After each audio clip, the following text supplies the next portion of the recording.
I said, are we live? Are we live in here, Zane? Well, then let's get it.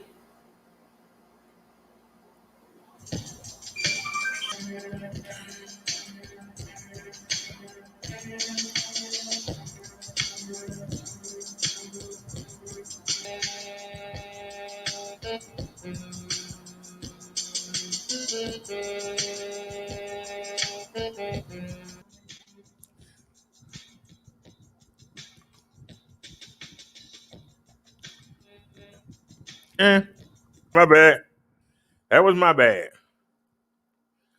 All righty, everyone. Welcome to the show. Welcome to the Minister Brother Derek, the E-Bike Life. I'm sorry, Brother Derek E-Bike Life channel. We're streaming on both of them. So wherever you are, welcome. Welcome to the show. We've been focusing on the e-bikes, and we haven't been doing the Wednesday Bible study. So I thought that we would come and study today. We still going to do the news. We still going to look at the e-bikes, but I dedicated. Well, let me tell y'all.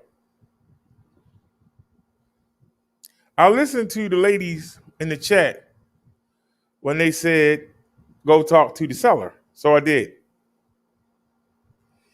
Still didn't get the responses that I wanted, but I'm still promoting their e-bikes. I told him he needed to drop the price of some. He didn't agree. I told him that they need to put some bikes in the daggone warehouse. Hurry that ship up.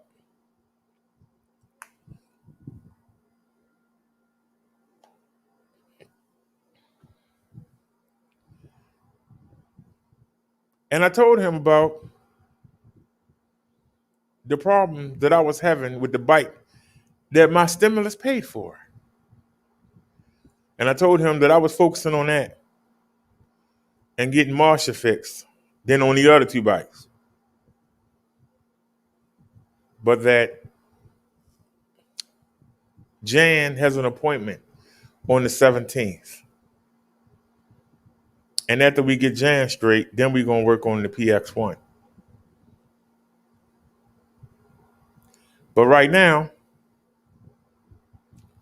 the fact that we got Marsha working, the throttle ain't perfect, but it works enough that it's not a hindrance. It would be nice to be all throttle, but on a good note, it's going to keep me in exercise because I have to pedal. I don't have to pedal hard, but if I pedal, she does a job. I try to rely on the throttle, it's a hit and miss. So I'm happy. So things were looking rough over the past 2 weeks. And you could tell on the mobile lives how my patience was wearing thin. And I thought that this would be a good thing for us to study today. Patience. Patience is something that is very hard to come by.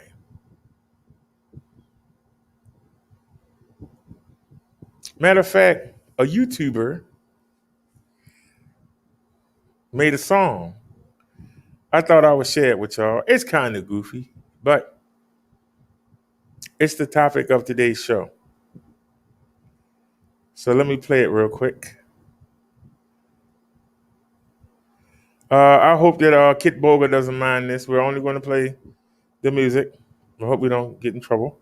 You just had to, and I hit the pause. I hit the pause button three. I hit the mute button 3 times. Somebody had to make sure that got in there.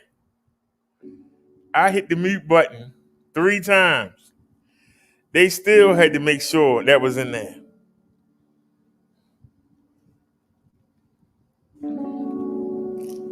Now y'all know I can put a fake background, and I can change the lighting. I'm just not worried about it.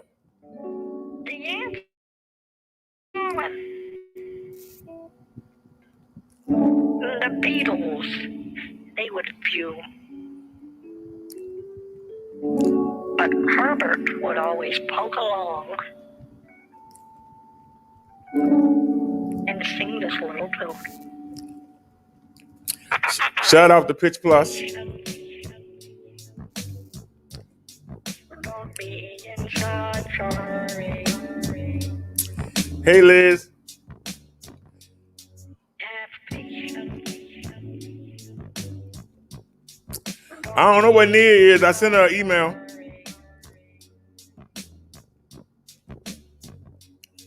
Have patience. Don't be in such a hurry. Have patience. Don't be in such a hurry. Sing it with me, honey. The ants were always getting mad. The beetles, they would fume. But Herbert would always poke along and sing this little tune. Sing it with me, honey. Don't be in such a hurry. Have patience. Don't be in such a hurry. Have patience. Don't be in such a hurry. Have patience. Don't be in such a hurry. Sing it with me, honey. Patience. Have patience. Have patience. Alrighty, y'all. That was Kit Boga. I know you've heard of him. He's a famous YouTuber. He's a scam baiter. And that's actually him. He has a voice changer. He pretends to be old ladies. I played him for y'all before. The guy with the wig.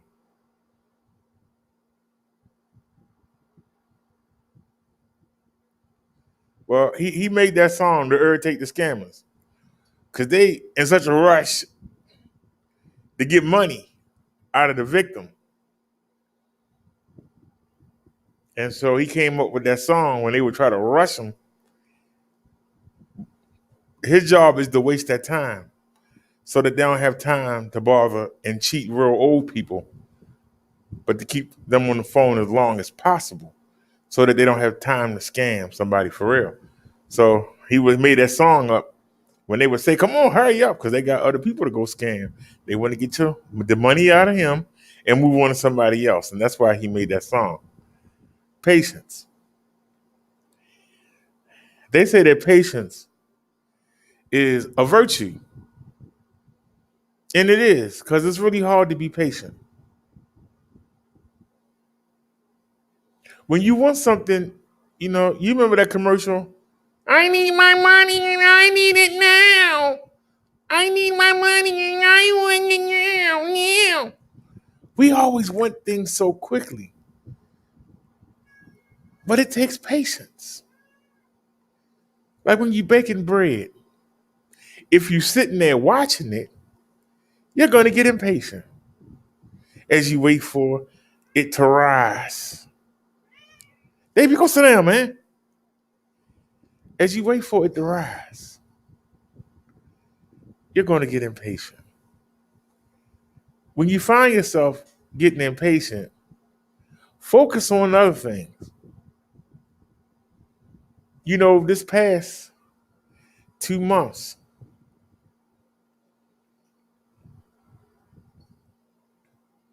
I've been impatient. And what I mean by that is the reason why I started to do this e-bike promotional thing was to have a spare battery. Then it was to have a spare e-bike. Now, when the PX1 was running, we had two e-bikes. Then the PX1 went up. We got the GS9. The GS9 was DOA on arrival.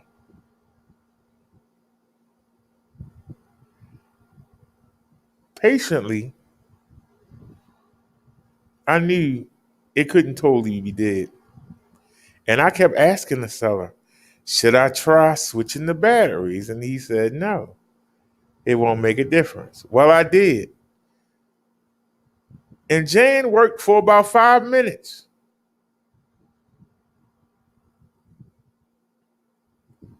I'm hoping that on the 17th, when we take Jan to the bike shop and they fix her chain. What's going on, Bobcat? I'm hoping that the pedal assist will work just like it does on Marsha.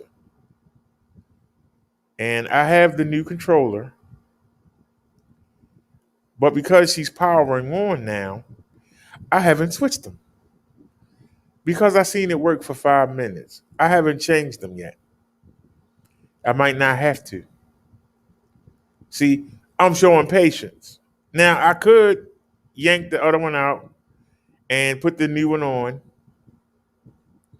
and we might have the same result. And then we still would have to wait till the 17th. So I'm trying to show patience.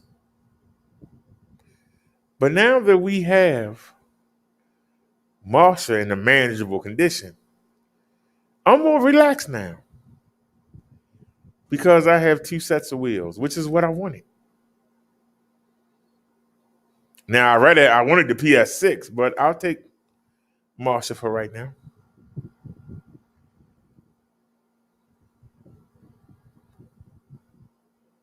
I got to be patient and wait till they bring a PS6 in. I got to be patient. But I'm going to have fun tomorrow, and I'm going to see if security is going to try to say something when I bring Marsha up in there. They didn't say nothing when I took Bessie, but what are they going to say when I walk in there with them 26-inch, 4-inch wheel tires? We going to see tomorrow. I hope y'all come with me tomorrow because we will be live. And I hope that y'all come with me. We going to the doctor's office. The real doctor. We going to the doctor's office. And I'm bringing Marsha inside. Now, we went last time. They didn't give me the last 2 times we went, they didn't give us a hard time. They give us a hard time tomorrow, I'm going back home.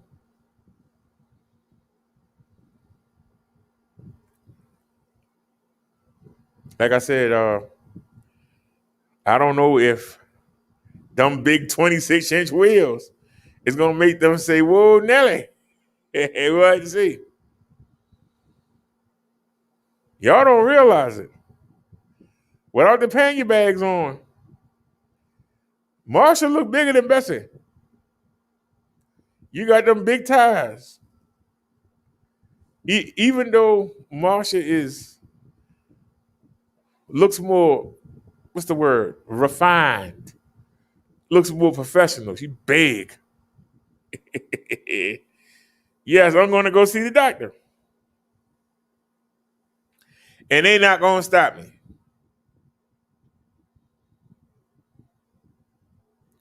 Now, if they have a rack, I will chain it up outside. If they have a rack. If they ain't got no rack, they better get up my face. I'm not leaving a $2,000 e-bike outside for somebody to steal.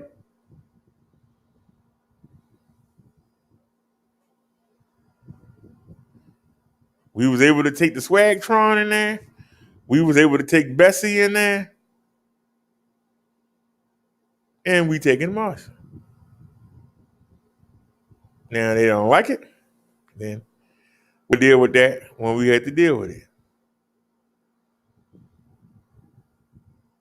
Now, our topic today is on patience.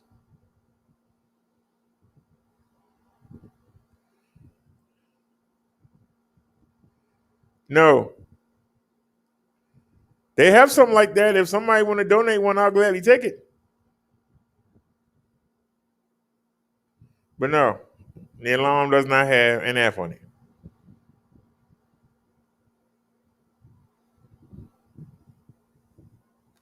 Now, we'll deal with that tomorrow.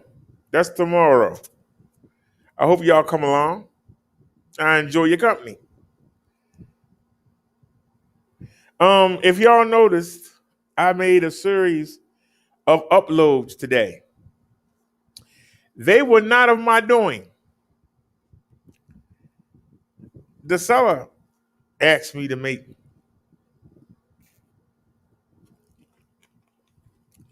some short videos. That's why I made them. He said to make them 3 minutes long. So I made, since they only got the G babies in stock right now, I made a video for each G baby. We haven't looked at the numbers. I haven't looked. But I also made a 20-minute video. The video from, remember I was sitting outside at the Honey Go, us leaving and going to the market. I was showing the people how you use the bike like a car. And I went out there during rush hour and I rode with the traffic. I guarantee you that my video, my long 20-minute video, is going to do just as many views as the short video. The long video just has a thumb map of the road. It has a thumb map, there's a thumbnail of the road. But I use the Brady girls in each one of their bike videos. So, no, she hasn't. So can my 20-minute video hang with the 3-minute videos with famous people in the thumbnail?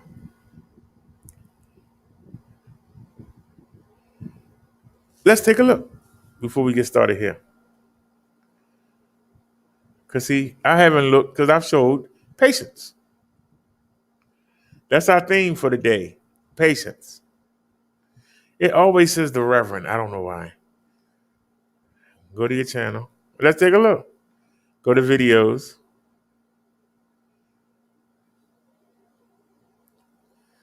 That's us right there. It's only 3 people watching? Okay. So, here's the video on the GS9. Here's the video on, the G9, the video on the GS9. So 19 for Cindy, 18 for Jan, 20 for Marsha, 26. And I shot this one last. So I'm in the lead. So right now, I'm beating all 3 of the Brady girls. But he said my videos are too long. Now you see that Cindy is 222, Jan is 238, Marsha is 227, and my 20-minute video is at 26 views. And I made that last. So they was up first. So my 20-minute video is already beaten the short videos. And you got famous celebrities thumbnail in those videos. But yet, y'all can't see, doggone it. I thought it would continue over. Sorry about that, y'all. Y'all gotta let me know these things now. Y'all gotta speak up. Help me out here. I was using the OBS all day to shoot them videos, so I ain't got used to the OBS. Now y'all can see on y'all screen. You see Cindy, you see Jan, and you see Marsha. Let me refresh the page. Let's make sure now. Let's refresh the page. Make sure it's fair. Cindy got 19. Jan got 18. Marsha got 20. Poor Jan. Jan's always losing. Do y'all feel sorry?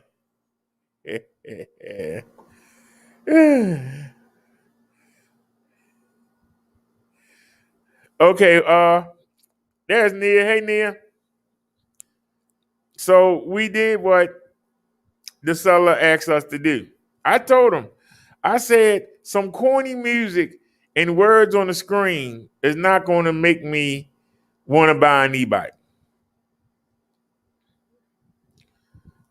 They always got some drone showing somebody riding up in the mountains.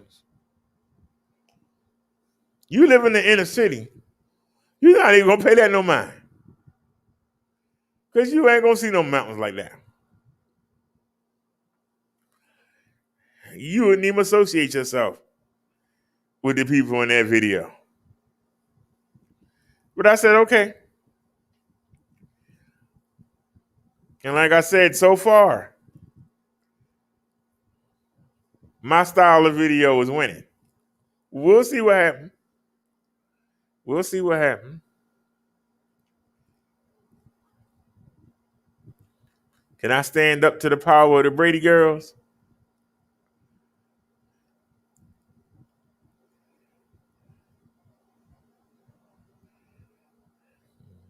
I am starting a sermon. The sermon is on patience.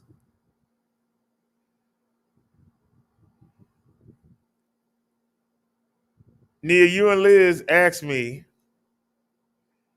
why didn't I contact the seller. I was being patient.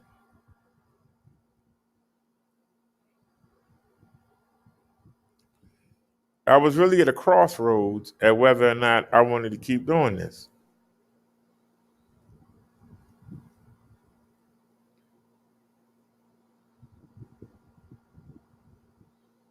But rather than do something drastic, I remained patient.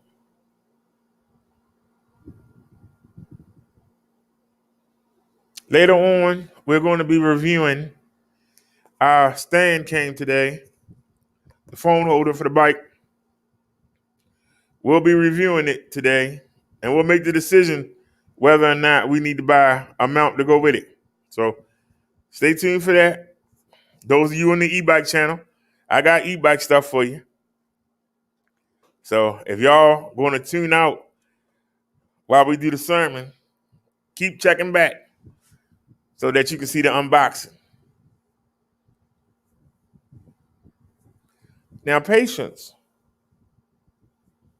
is something that takes time to master because we are sinful by nature. We think of ourselves first by nature. Ever since Adam and Eve ate that apple, that's the gift or the curse they've given to all their children. I hearken back to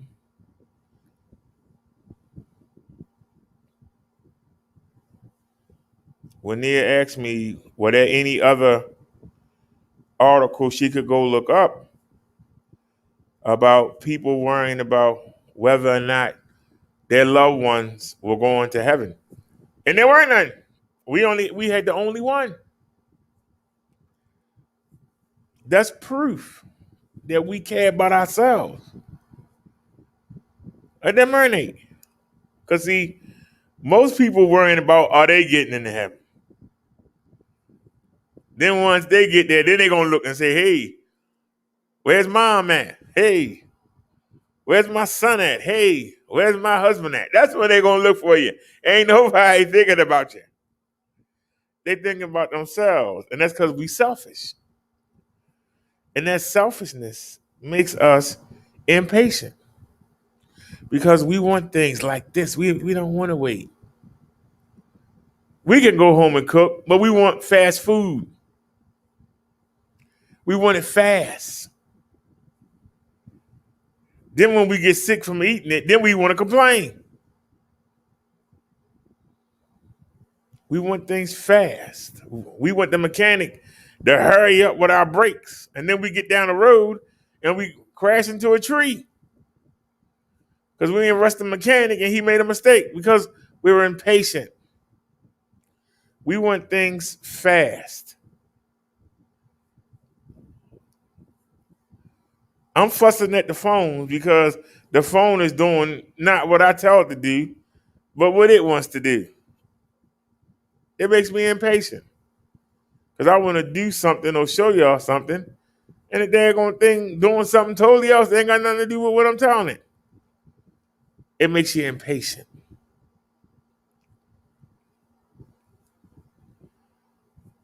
For some reason, this computer, I know why we got a good deal on it. Because you restart it and you go and do something else, and you come back 10 minutes later and it's still moseying. It's like, man, you had 10 minutes. I'm ready to go. I'm ready to go now. I gave you 10 minutes to start up and get yourself together and everything. I'm ready to work. Let's go. Sometimes you got to be patient. There are people that's waiting for Jesus to come back. And they're getting frustrated because he ain't came back yet. You have to be patient. If you're not walking with Jesus, you shouldn't want him to come back because it ain't going to be pretty. But there are people who, I remember when I was growing up, there was this guy that sat on the beach and people would come up to him and say, well, what are you doing? He's looking at the sky. He said, I'm waiting on Jesus. And somebody would say, well, hey, can I have your watch while you're waiting on Jesus? And he said, sure. Somebody else come by, hey, what are you doing? I'm just sitting here waiting on Jesus to come back. He said, you going to sit there all day? He said, yeah. He said, well, then you don't need your wallet. Then can I have your wallet? If anybody know what I'm talking about, the dude was sitting there in his drawers.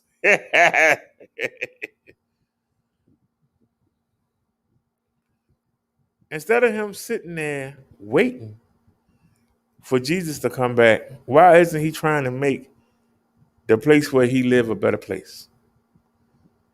Why isn't he taking that time to actually teach other people so they can be looking for Jesus to come too? But him sitting there looking up at the sky wasn't doing anybody a bit of good. But at least he was patiently waiting. A lot of us aren't patient. Sometimes we miss opportunities because we're impatient. Sometimes we get impatient and miss out on a chance. There are people that come into a chat and instead of ingrading themselves to the other people, they come in there and try to take it over and get blocked out because they don't have patience. You see people talking over each other when they're supposed to be having a discussion or a debate, but they don't have patience. They don't have patience. Patience is something that you learn to master. You have it in you, but you got to learn how to call on it. If a woman is 4 months pregnant, she can't wait for the 9th month to come. She'll start to become impatient. When she's on the table giving birth and she's pushing and the baby not coming out, she'll get impatient and get frustrated. We got to remember Patience.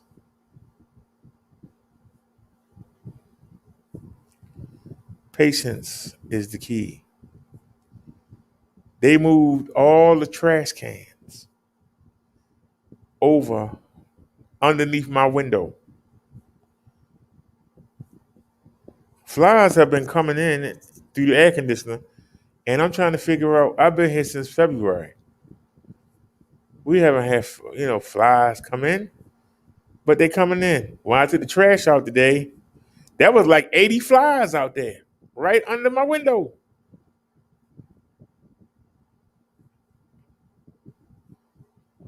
I'm using an estimate. It might have been more. Just flying around like, what the heck is it? Because they usually on the other side. They got them right there under the window. And some of them are making their way in through the air conditioner. I found out where the opening was, and I clogged it. But they still made their way in. And I've killed 9 of them since we was live yesterday. Y'all remember I went and killed one while I was live. I've killed 9. Now, some of y'all would say, well, it's 80 of them outside, and only 9 made it in. That's good odds. No, it ain't. I don't want none of them nasty things in my daggone house.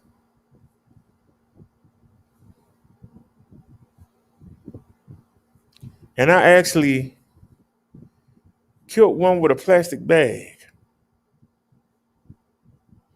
And I went to go dump it. See, I could have just balled it up and put it in the trash. I said, no, I want them drowned.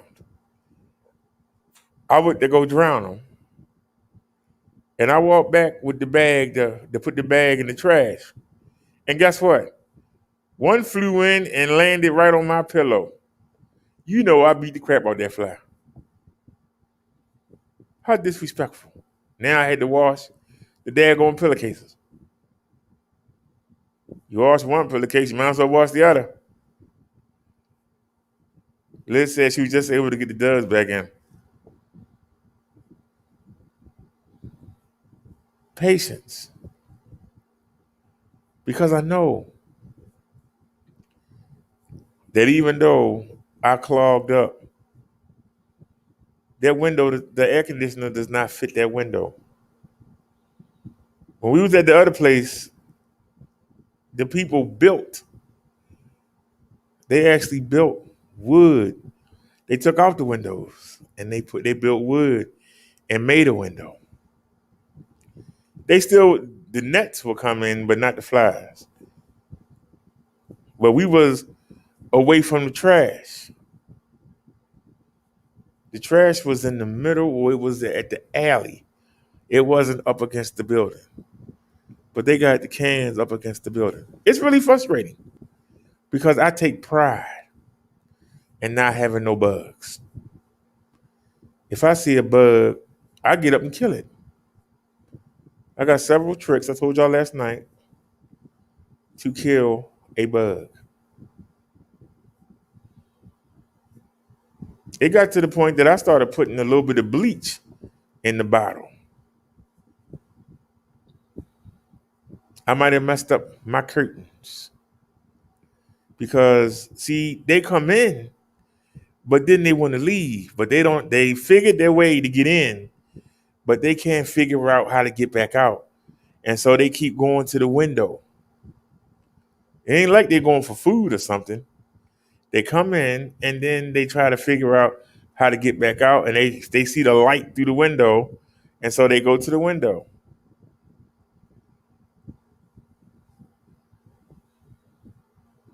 And once I see them, I get up and get them.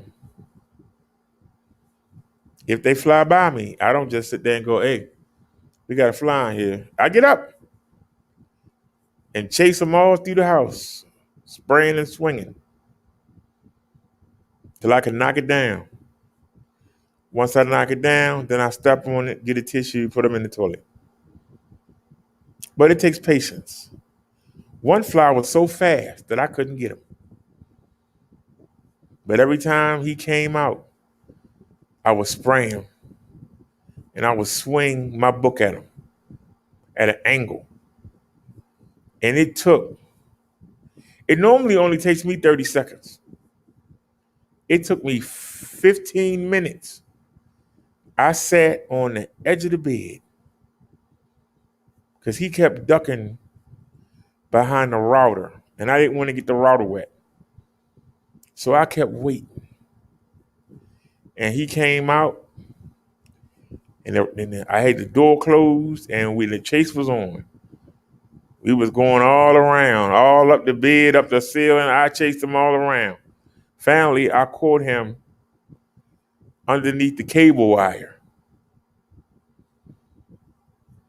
And I just kept pounding the cable wire, and I just kept spraying. And finally, he just leaped on out, and then bam, I mashed him. Patience. Patience.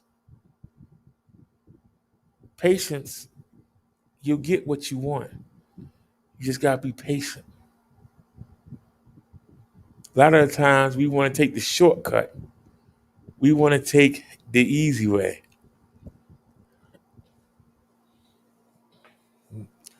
The gnats come in too, but not like the other house. I think the gnats don't come in like they did at the other house. But yeah, I've had some gnats with the big ones are easy because they lazy. The baby ones, they hard to see. That's the ones that give me a problem. The big ones, they easy. But I don't have the same problem with the gnats as I did at the other place for some reason. Maybe because the people under me ain't as nasty as that lady was. She used to poop on herself and piss on herself, and God rest her soul because she died. Y'all remember? God bless her soul. But when she left, boy, I had a serious roach problem. But I got the tools, and we was able to get it under control. Took about a week for the boric acid to kick in. Took about a week. That's why we always keep plenty of boric acid down. The cat knows to leave it alone.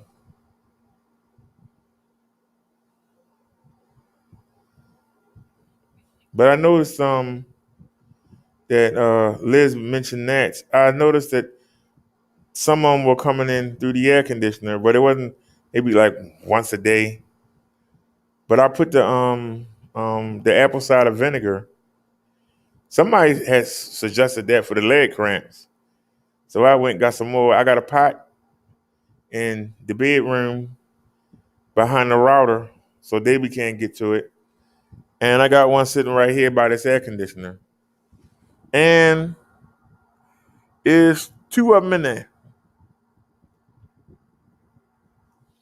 It's two of them in there. So we're not having the gnat problem.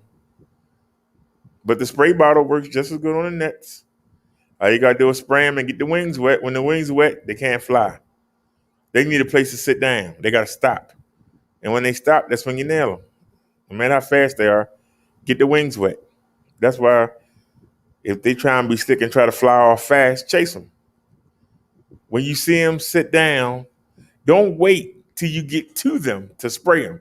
I want y'all to understand, this takes patience.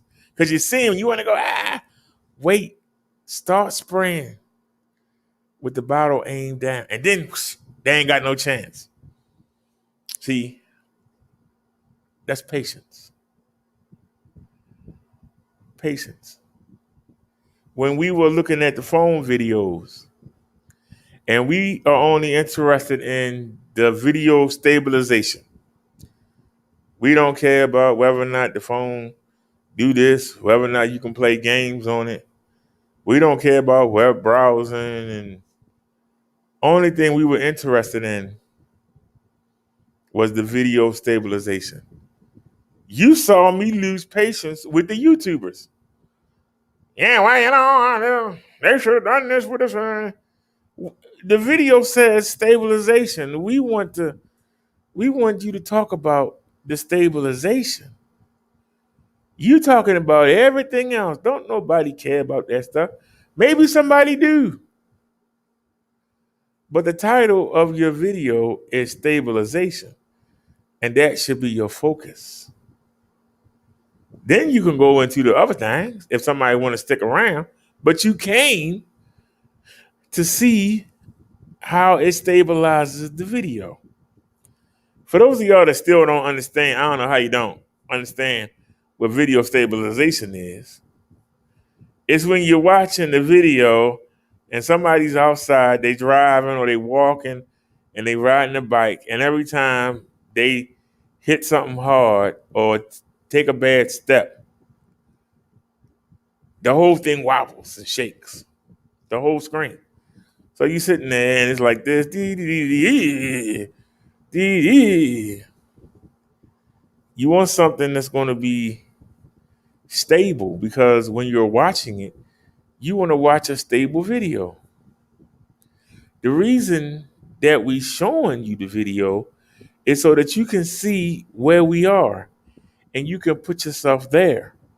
If it keep going all over the place, you can't do that. So if the video says video stabilization, why is the man talking about I like the orange button, the orange power button. I don't know why they didn't make it orange. And the man is sitting there talking, well, it got 2 speakers on it, so it's stereo. But the old one was better. We didn't ask you that, sir. You supposed to be showing us video stabilization. Well, when you playing the video games, you can't tell the difference. But sometimes it might be like a little blur when you're playing the game. I don't really notice it, but I thought I should tell you. Then you should name the video, does the phone have a motion blur when you're playing the game? You didn't name the video that. You named the video stabilization test. And that's what we coming to see. We played a video where it said video stabilization test. It was a 20-minute video, and the man spent 30 seconds. He spent 30 seconds doing a video stabilization test. How many times you gonna tell me?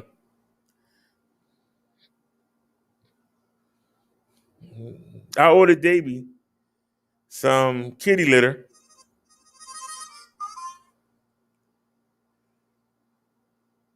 And they're gonna tell me 90 times, okay.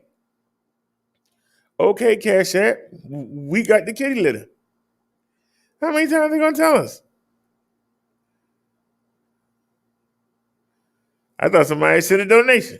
They telling us that Davy kitty litter. Now, I was able to use that $10 credit. Remember, we didn't use it. I was able to use the $10 credit. And I was able to get Davy 2 boxes of kitty litter.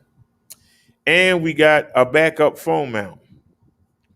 It was $3.99. I couldn't resist. Did we need it? I don't know. But it was $3.99. I couldn't resist. I said, well, go ahead and get it.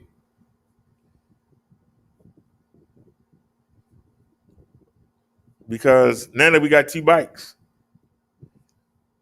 that's working, it's time to get them now on so I can stop going from side to side. You know what I mean? So since Marsha working now, I took the majority of the items and I put them on Marsha. I still ain't put the mirrors on yet. I gotta put the mirrors on Marsha. Right now we got 2 mirrors. I could leave one on Bessie and leave one on Marsha. And just have it for the left. Because that's the most important one. Or I could put them both on. To be honest with you, the mirrors are small.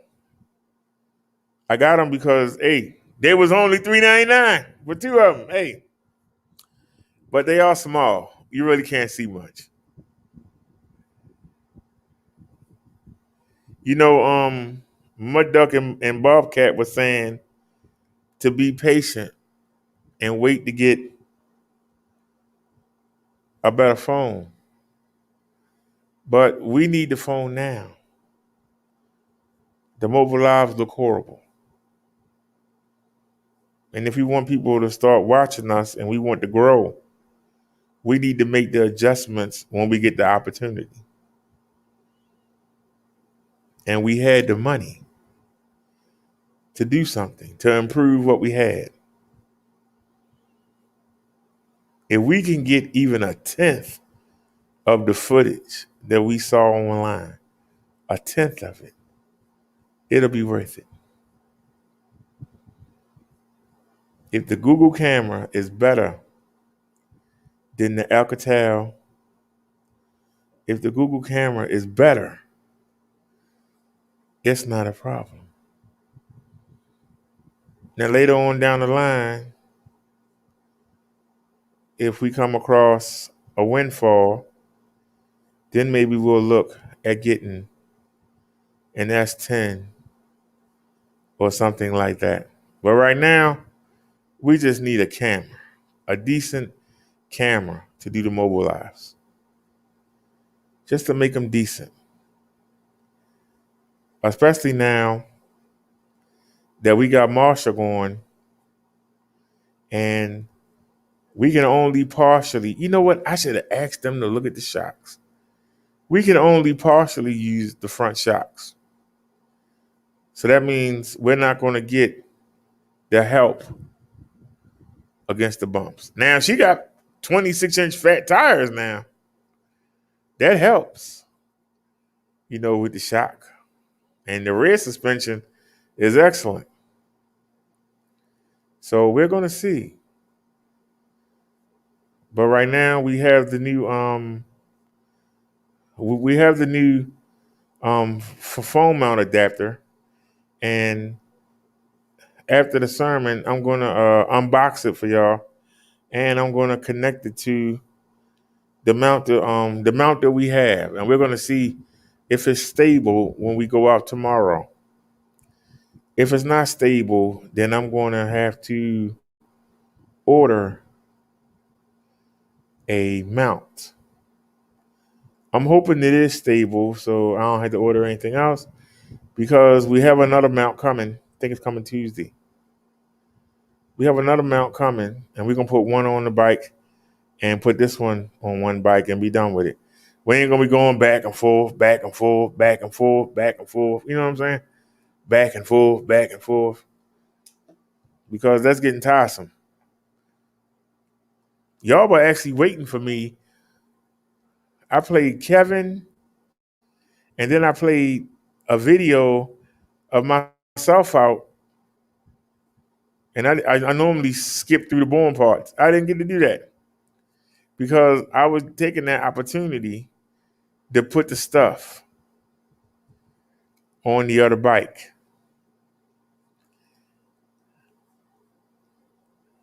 I realized something yesterday. Marshall don't come with fenders. Y'all might say, well, what's important about fenders? When you run over something, the fenders keep it from hitting you. It hits the fenders and comes back down. If you ride through mud, if you have fenders, you might have a splotch of it on your pants or on your shoe. But if you don't have fenders, they're going to be saturated. Same thing with water, snow, ice. We're going to need to get some fenders. Now, for those of you who say, there you go, trying to shop and spend money. A rock, and thank God it was a baby rock. Liz said she was on the wrong channel. There ain't no wrong channel. Whether you on the Minister channel or whether you on the E-Bike Life channel, I got a phone on each one. So I'll be able to see your comments. I got a phone on each one.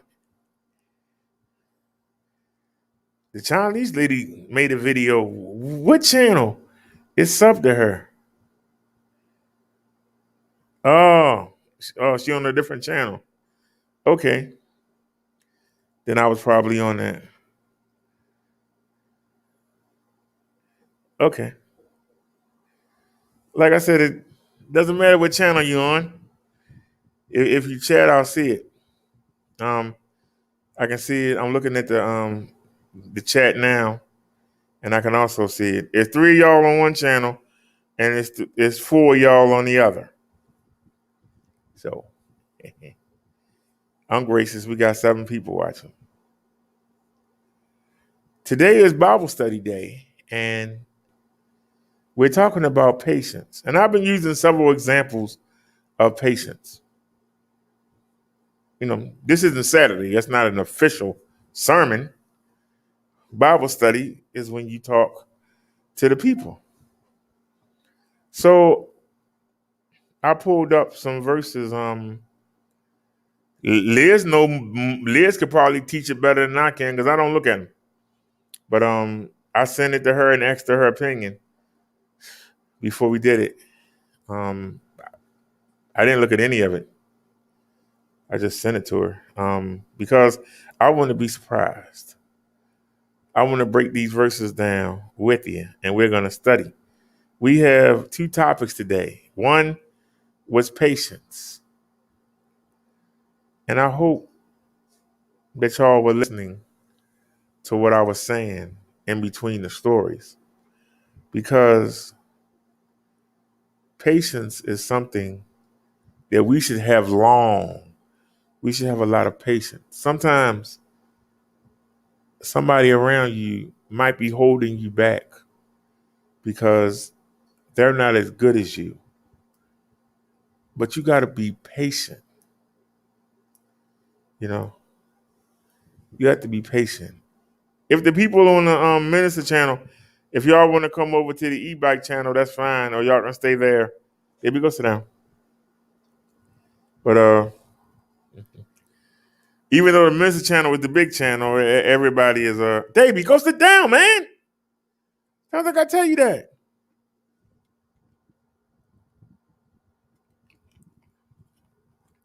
I'm doing my show. Sorry about that, y'all.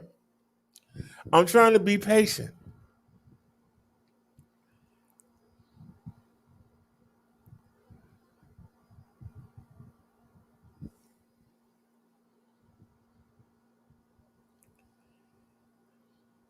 There's not enough time in the day. There's so many things I want to do right now. I want to go out for a bike ride. I want to go get a Whopper, even though I just ate.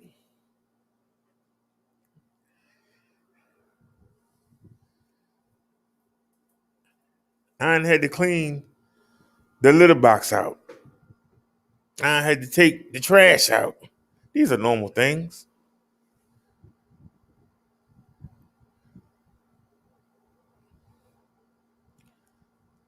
I talked to social services today, and they got the letters, and I'm good till January. So we ain't got to worry about that. But the bad part is that's just one part. The daggone QMB is due in October, and the medical assistance that got to be done in November. So at least we get a break from that for a while. Now, are they going to send me back the copy of my lease, and are they going to send me back the copy of my benefit report? Now, it's a stone's throw. I would have to ride through the golf course, but I probably wouldn't go. That's dangerous. I probably wouldn't go to the golf course. I probably would go down Sinclair and come up to Belair and then come over. That's a dangerous intersection too, but I probably would go that way. And I would go get the I can get another form. That's not a problem. Well, I can have them mail it to me. But getting another lease page, the front page, that would be difficult. I think they normally ask for the front page and the last page.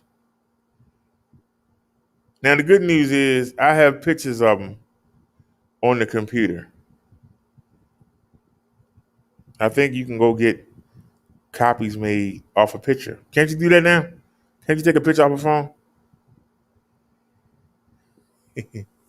Liz said she was chatting away on the other channel. Well, thank you, Liz. Somebody was over there. I appreciate it.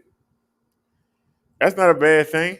The only thing is that the other people might not be able to see you. If y'all really want to help out, if you got a computer and a cell phone, or if you got a like an iPad, put both shows on and just mute one, and that way you can watch both the chats, and then you'll be able to keep up. Because most people normally go to the Minister channel, and then they come back to the e-bike channel, because that's where everybody been coming to.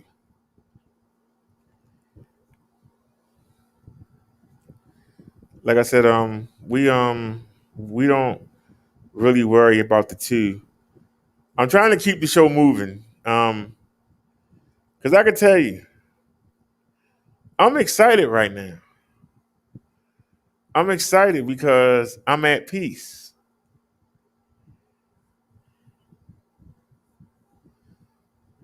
I have 3 batteries for Bessie, and I got a 14.5 amp battery in Marsha. Now the battery for Jan ain't no good. That's the only downside with it. But the biggest battery we got, 14.5, is better than the 2 10.4s and the one 11.6. So, but if you'd have told me a month ago, if you'd have told me the day before my birthday, when we was out there and I was Fred Flintstone in it, if you'd have told me the days later, because remember, Jan was supposed to go to the bike shop, but instead I took Marsha. Remember, Jan was supposed to go. I had to make a new appointment for Jan. Jan goes on the 17th. We have to be patient. It's going to be easy because I'm enjoying Marsha right now. And there's no excitement in Jan because Jan's only a 800 watt peak motor. Bessie is a 500 watt peak motor. The bike we got, the PX1, is a peak 800 watt motor. So there really is no excitement. You know what I'm saying? There's no excitement about getting Jan fixed. There really ain't no excitement. There's no buzz. There's no like Harry, because there's no way that Jan could match up to Marsha. Marsha got that 750 to 1,000 to 1,100 watt motor. There's no way a motor that peak at 800 and a motor that can peak at 1,100. How do you compare the two? Why would you be excited? That would be like having a Cadillac Escalade 2019 and then coming down to a Cadillac Coupe de Ville from 1979. You be like, keep it. I'm gonna roll with the Cadillac Escalade, baby. That's what it's like, y'all. But they both look the same. Marsha just bigger with them bigger tires. But they got the same frame, the same shocks. Don't 26-inch fat tires is just that's the first thing you see on them. That's why later on we might look at getting her some fenders. They have to be black and orange. We're gonna have to get her some fenders. There ain't no rush on it because we're gonna have patience. But for those of you who you say, why I even mention it? Yesterday, I got hit twice in the face with a rock. Now, I'm not hurt, but something to remember. Because we were going fast. What would happen if I was to get hit in the face and fall off the bike? What if I ran over a rock big enough to hit me and knock me off the bike?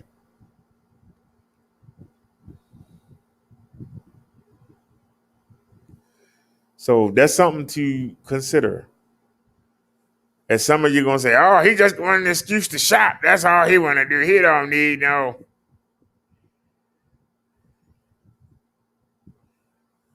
It's something to consider. Now, as we were talking, I was looking at the shocks the front shocks on Bessie, and I'm looking at the front shocks on Marsha, and I'm trying to see if there are screws to put a fender on.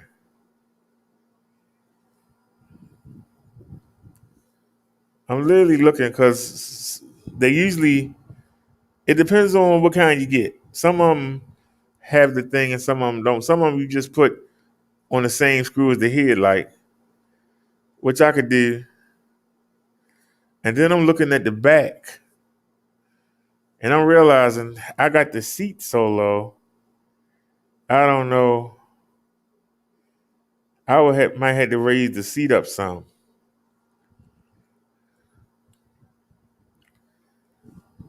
I don't know why. For some reason, it seems easier to mount Marsha, even though she's taller. I don't understand that comment, what it is. But anyway, you gotta remember my inseam is 29 and a half. And the tires are 26.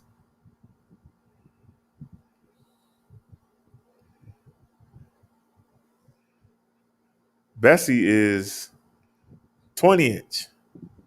So that leaves me, 9.5 inches. But I'm only left 3.5.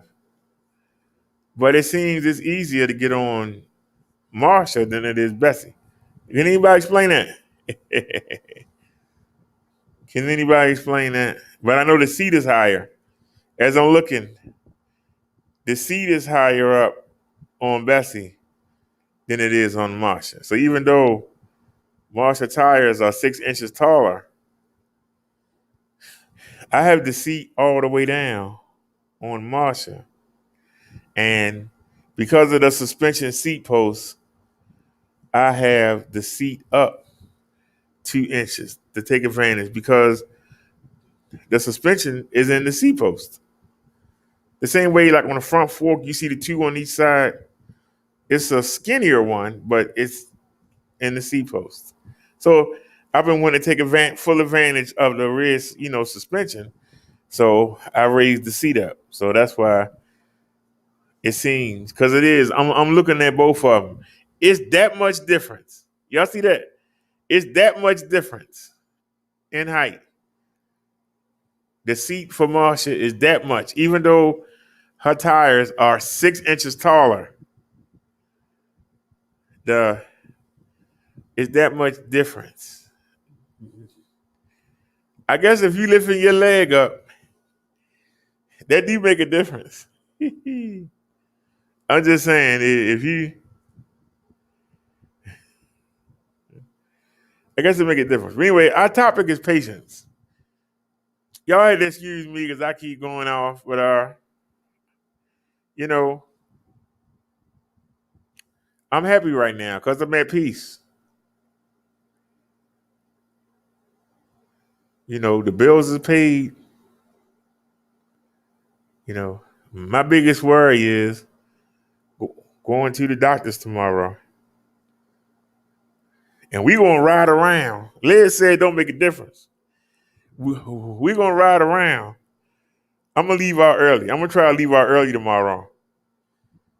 I'm gonna pretend I have a 12 o'clock appointment instead of a 2:40. We gonna go out and we gonna ride around. Cause it's such a short trip.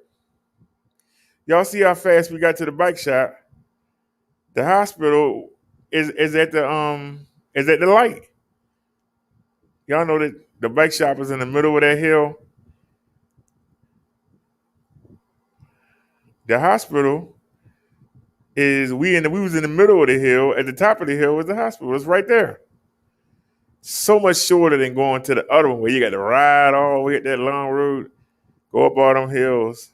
All we got to do is just ride. I gotta remember not to miss the stop. I missed the stop last time, but we're gonna be early today, and maybe they'll see us early. So we're gonna go ride around the neighborhood, check out the pretty houses, and I'm gonna not work up a sweat because you don't want to go to the doctor sweaty. But I'm just gonna work up.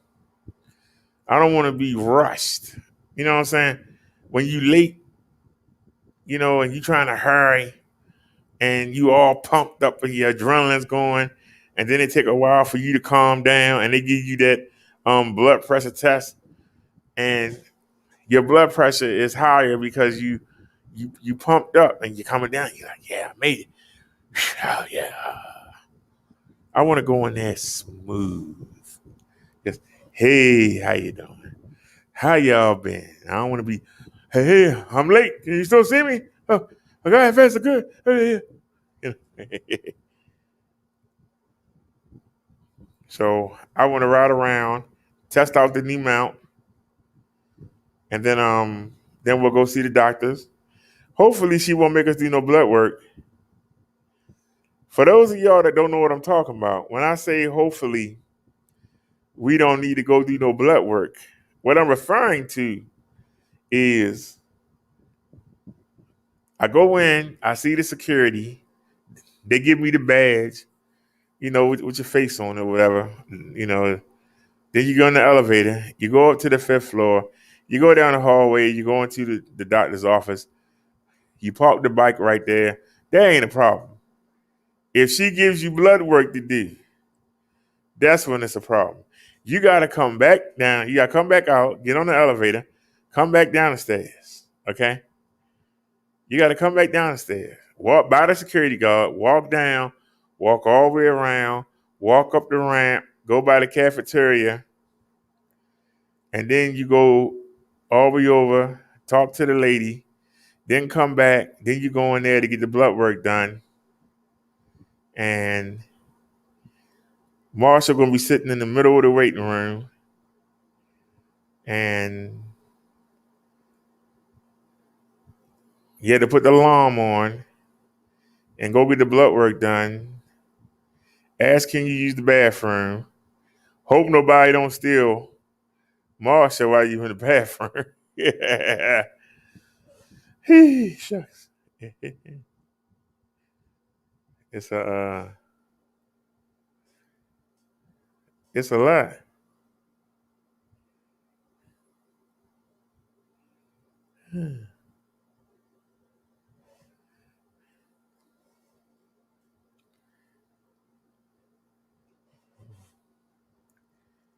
Liz says that's not why you leaving early. It is leaving early because I want to go for a ride and I want to get my weight down and get have my blood pressure ready.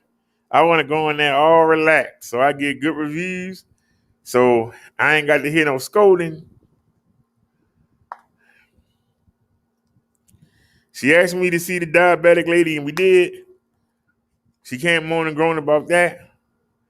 But I'm going to ask her, and y'all remind me, I'm going to ask her if, I'm going to ask her, I'm going to ask her to give me a referral for the dentist. We got to find a dentist. I prefer if it's in that building. But if not, we got to find one locally. We got to find a dentist so we can go ahead and get my teeth done. So we're going to go ahead and get that done. It doesn't cost anything. Roy, we on 2 different channels.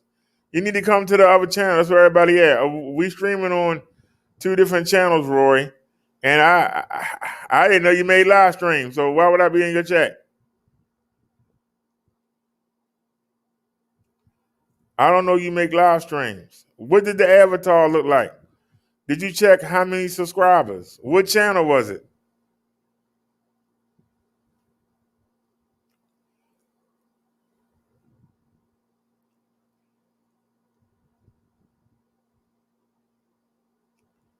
Right now we're having a Bible study where we do Bible studies and we do e-bikes. What was the person in your chat talking about? Hello?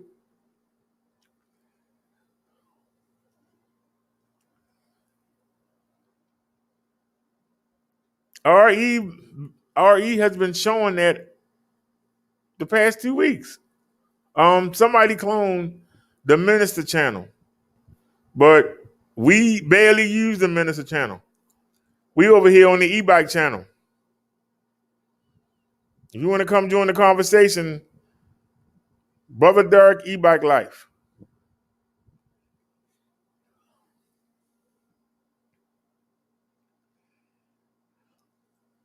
Well, it wasn't me. I don't have no problem with you, Roy. Why would I come in the chat?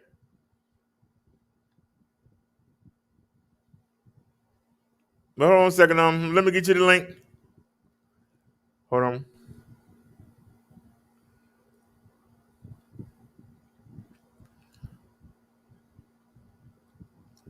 This is us live right here. Let me hit the mute button so we don't have a double back. Let me get the link. I hope you ain't coming for no drama.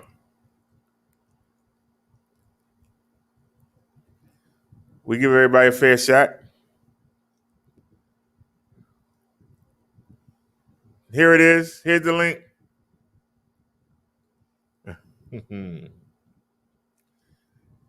All right. I'll put the link in the chat, Roy. So come on over.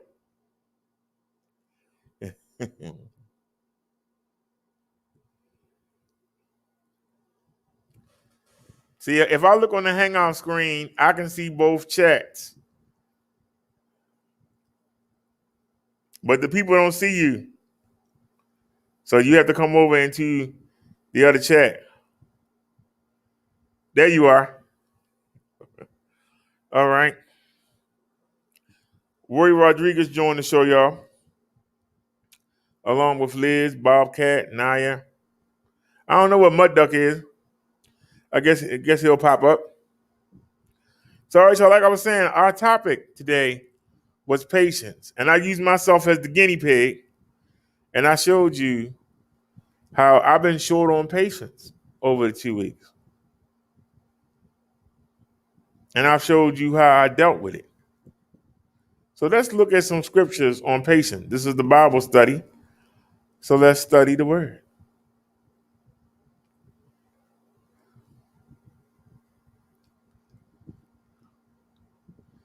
Ten Bible verses to study when you are dealing with impatience. Liz has seen this. I haven't. I want to know what we can relook at. The Bible, Colossians 3:12 in particular, commands believers to be patient. But sometimes this feels easier said than done. You know, a lot of times we see a challenge and we say it's going to be easy. But then when the time comes, we find out We not up to the challenge. Having patience is really hard when somebody's plucking your nerves. Having patience is really hard when somebody keeps wearing on you and wearing on you. Somebody keep asking you the same question over and over again. Somebody keeps trying to take you somewhere you don't want to go or tell you something you ain't trying to hear. And you try to be patient because you know if you blow up at them, it's going to start an argument or a fight. And so you should use your skills for being patient because in the long run, it'll pay off. There have been times when somebody been plucking my nerves and the person's had a reputation for starting trouble. But because I was patient and didn't blow him off like everybody else did, he was able to warn me about something that was coming. And I was able to handle it because I took the time and I used the patience. I used my patience to actually listen where everybody else was blowing the person off. And they were like, I don't know why you listen to that person. You know he get high or whatever. But the dude was right on the money. And it might have saved my life today. He might have saved my life that day. If you're listening, shout out to you. But because I was patient and I listened, I could tell by the urgency in his voice. Something in his spirit was troubling him, even though he was known to be a liar. He was known to be a junkie. He was known to tell you anything. And it's not believable. But I listened. And like I said, it might have saved my life because somebody was actually planning to come up here and get me. But he was going to sneak me. But he got snuck because I was waiting on him. I was patiently waiting on him. Y'all understand what I'm saying? I was patiently waiting. Just like I told you, I wanted to be sitting in that doctor's office, patiently waiting to be called. Instead of coming in there, I just made it. I got a 2:40 appointment and it's 2:39. I made it. And then go sit down. And all out of breath and all rushing and everything. And I could be sitting there calm. And they say, Brother Derek, you're up next. And I go, okay, and walk in there with class. Because I use patience. But sometimes it's easier than done, especially when people around you are not being patient. There are times when you were doing something and a child will come to you and say, Mom or Dad, I need to tell you something. Yeah, I go sit down somewhere, I'm doing something. Always use patience. Stop and listen. Something could really be happening bad and you're not paying attention because you focus on what you're focusing on and somebody telling you something is making you impatient.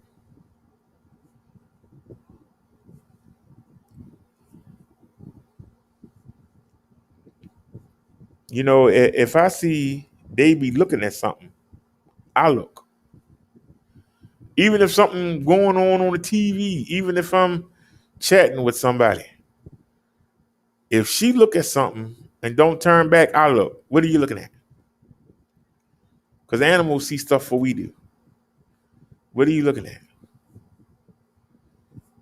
Normally, if she's pushing something on the floor, I see it. If I see her pushing something and she's talking, I know that it's not a toy.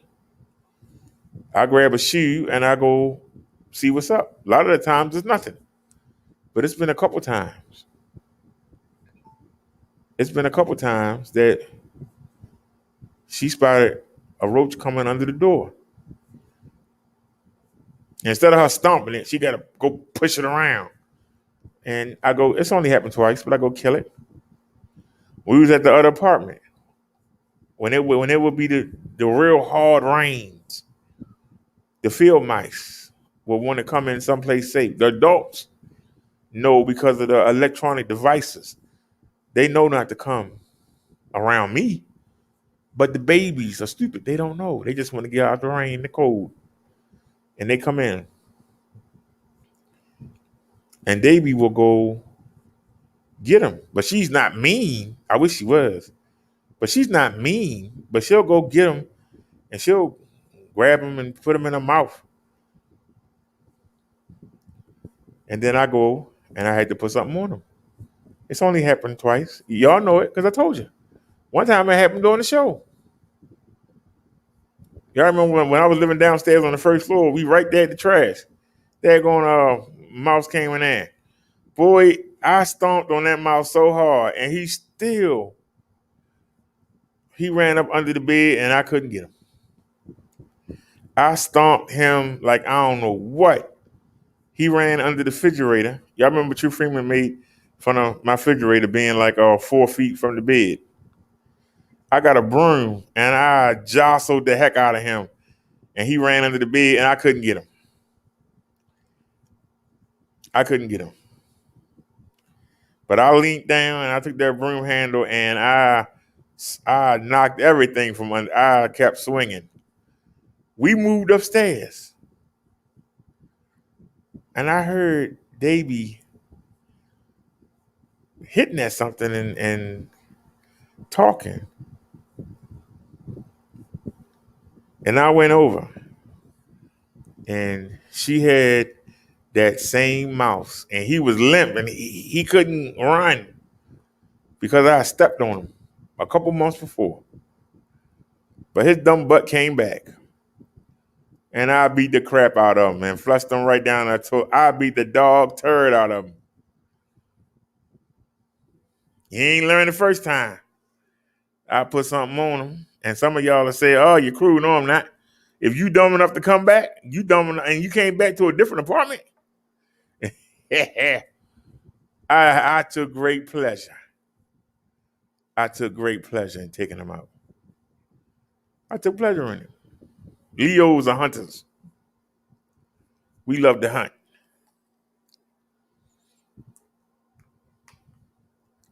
That's why a lot of people are surprised. They surprised when Brodero get up.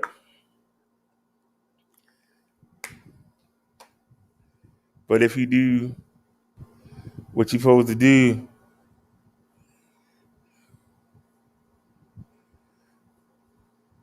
Roy says, I'm here, bro, my bad. He says, I was roasting you, but it's because I thought it was you. But if you come across it, my bad.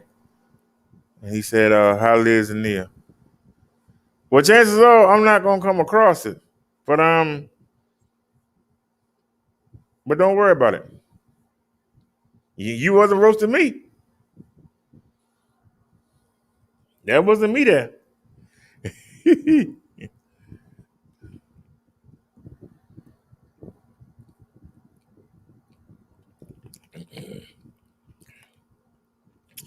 You always know if it's me. If I come hunting, I'm coming to hunt. But it's several accounts of me. You know, I went on on Google, and somebody's using this picture and a fake account. Just type in Brother Derek and go.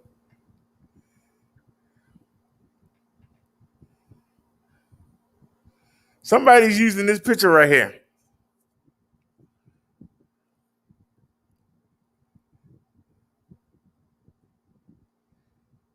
Somebody's using this picture right here. But I didn't know I was on YouTube like this. Look, there's Bessie. Bessie on YouTube. Bessie on Google. Take a look. That's me. That's me. That's me. That's me. That's me. That's Bessie. That's me. Shout out to to Sam, wherever she is. That's me, the e-bike channel.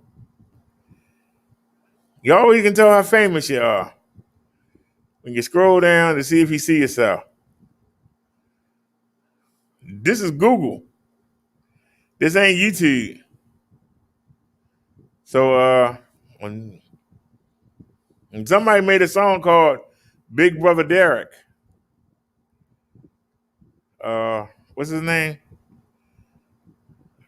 Somebody named Rock. It's on Amazon Music. So okay, he's more famous than I am. They put him first, but yeah, I appreciate that. I appreciate that.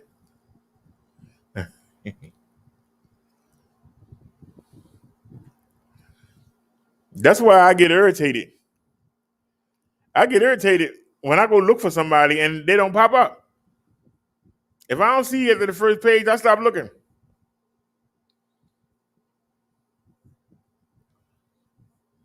If I type your name in and I don't see nothing, I keep looking.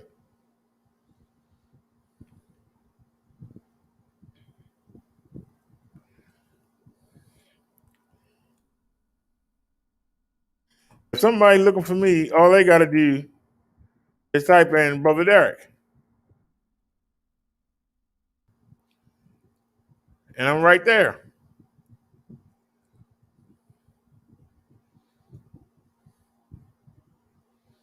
Now you got other stuff, but take a look.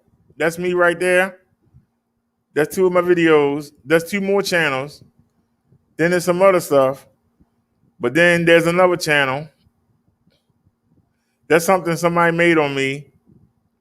That's my video. That's another channel. I don't know who that is. That's me. Don't know who that is. But that's me. That's me. Both of them wrestlers was me. That's me. This was made 11 years ago. I don't know who that brother Derek is. That's 11 years ago. That's me. That's me. That's me. That's me. That's me. That's me. That's something somebody made on me. Somebody made on me. Somebody made on me. That's me. That's another channel. I don't know who that is. Oh, that's a video somebody made about me. That's my channel. That's my channel. That's my channel. That's my channel. That's my channel. That's my channel. That's my channel. That's my channel. That's my video. Somebody made a video on me. Another channel of mine. I ain't been on that channel. I don't know how long. That's me. Somebody made a video on me. That's me. That's me. That's me. That's me. You understand what I'm saying? When you type in Brother Derek, I don't know who this is, but when you type in Brother Derek, you see Brother Derek. If I type your name in, I should see you. There are some people I have to type in somebody else's name to find them. Pick a name that's yours. Stop trying to be somebody else. Stop trying to be something you're not, because nobody can find you. You keep trying to be all these people, somebody got to go look for you. Why I got to look for you? If you're doing something, I should be able to just find you. Why I got to go hunt you down? Are you a dog? I got to go through page at the page, at the page, at the page. After the first page, I stopped looking. I guess I need to have more patience.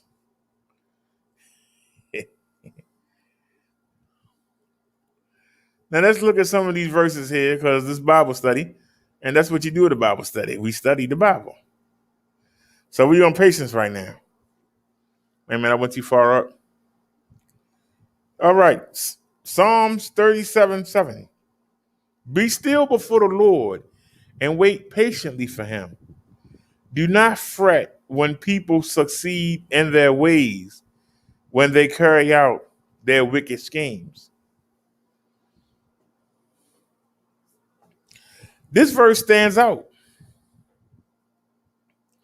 because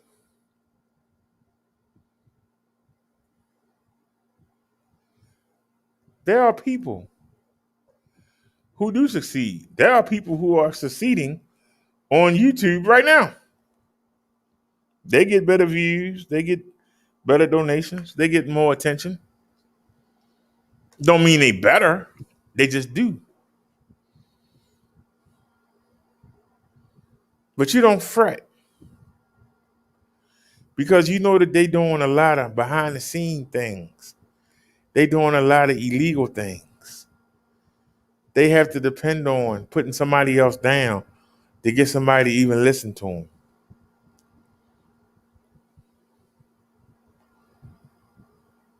If you're good, you're going to get the way you want to go. You just have to be patient. Stop trying to rush. Stop trying to take the easy way. The easy way ain't always the best way. Because what happens is you get into a situation where the people don't care about you, but they care about who you talking about at the moment. That's not where you want to be. Because when there ain't nothing to do, you ain't got nothing to do. When there ain't nothing hot going on, you ain't hot.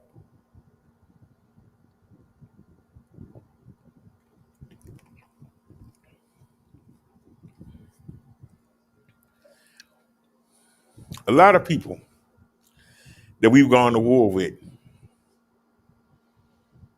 because we don't really go to war anymore. The people that was watching us don't come by anymore.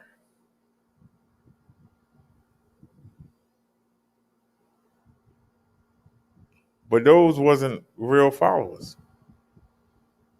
They're not following you. They following the drama.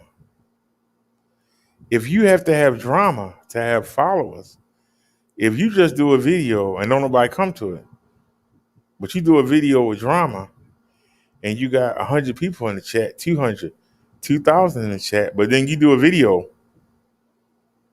Because I challenge a lot of these people, do 5 videos in a row with no drama, and I guarantee you your views will tank. Your views will tank.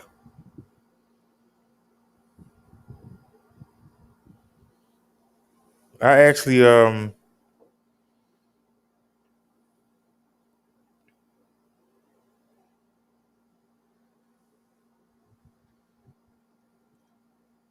I purposely don't go to chats for that reason. You don't see me in chats.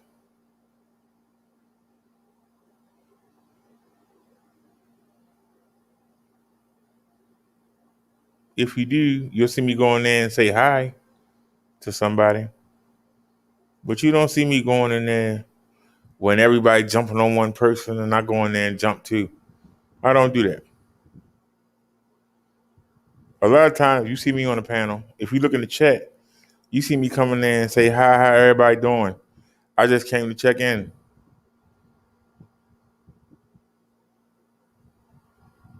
The last time I did that, somebody came in the chat and said something about my mouth. I ain't paying no mind.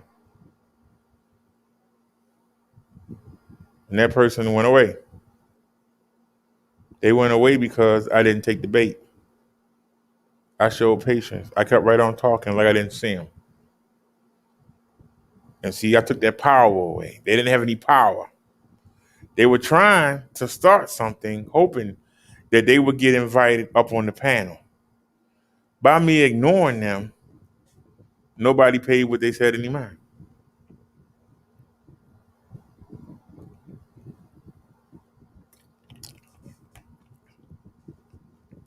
By me ignoring the comment, nobody paid that person any mind. But if I had been impatient and said something smart back, then everybody would have forgot what the host was talking about, and everybody would have jumped in on that. People that wasn't saying anything that was there would have jumped in. Why give them something to talk about? What do I get out of it? Nothing. Because those people, I don't want them over here. How are we going to learn when all they want to do is burn? How are we going to create when all they want to do is destroy? Why would I want the people over here? Being honest with you. For those people that brag, oh, I got 700 views, and who watched you? What did you talk about? We were talking about somebody going to shoot somebody. We were talking about somebody meeting in the park to fight. We were talking about somebody getting their children took. So you got to talk about somebody else to get somebody to watch you. Why are you proud of that? Why are you proud of that? You'd be surprised how many people make their videos off of what somebody else does. And if somebody else don't do nothing, you don't see the people making videos. Because when they make a video and be themselves and just talk about themselves and what they can deal with, don't nobody come. So I'm grateful to be in the spot that I am. That we've been live streaming since 2018. And we don't have to put nobody down to get somebody to watch the show. I'm proud of that. Yeah, well, this person make all that money, but they making money off somebody else. Most of the time, them people do a show, don't nobody watch them. Unless they talking about somebody. It's got to be somebody bigger than them. Nobody won't watch.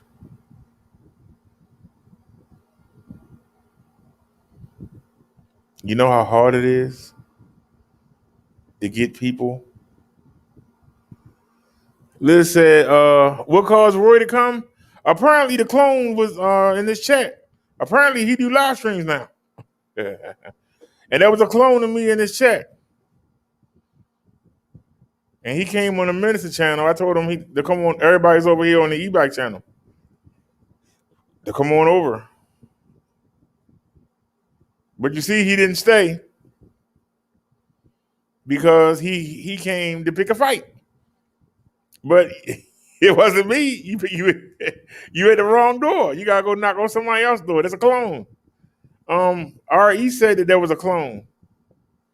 She said that person got one sub. How you gonna clone somebody that has 1,040 subs and you only got one? How are you cloning me? And I showed you the picture that they was using. They got it off Google.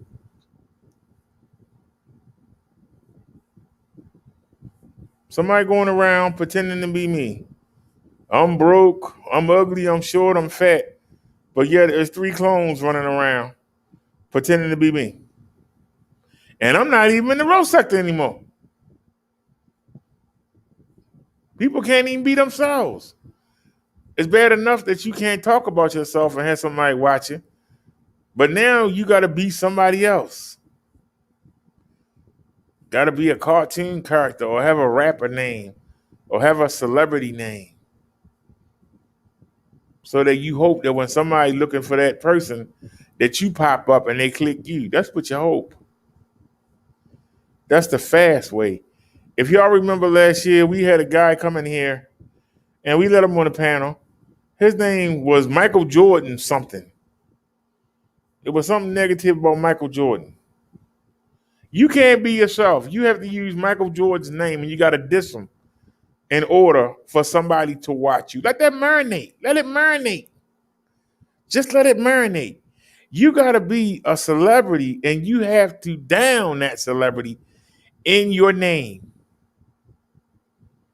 in order for somebody to want to watch you. What did that say? I'm just asking. What did that say about you? What did that say about you that you need to do that? Somebody come by, well, I got more subs than you do. Okay. But will somebody watch you go to the store? Will somebody go to the doctors with you? Will somebody just listen to you talk? Doesn't have to always be a big name you're talking about.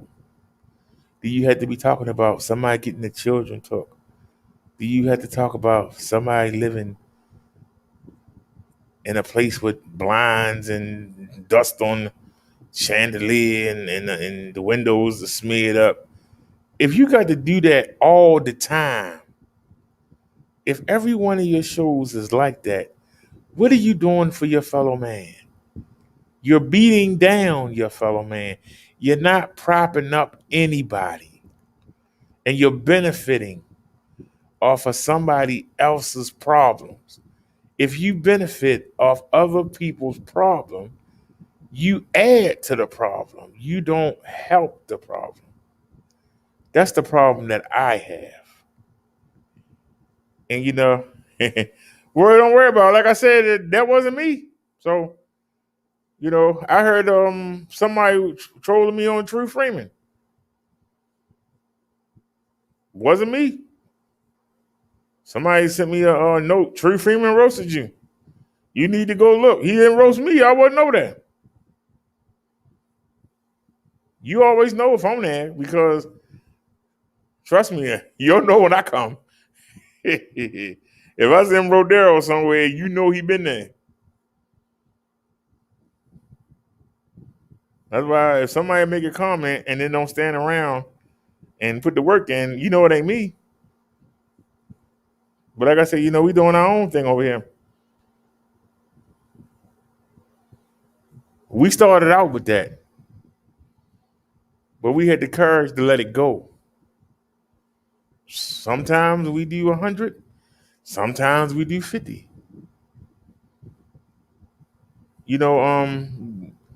Y'all were saying that having the two channels on at the same time was a bad thing, but we had 40 on one and 60 something on the other. You put them together, that's over 100.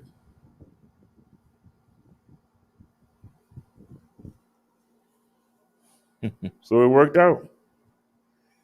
But that's why I said, I don't worry about the numbers too much. I'm right where God want me to be at. When he want me to grow, I'll grow.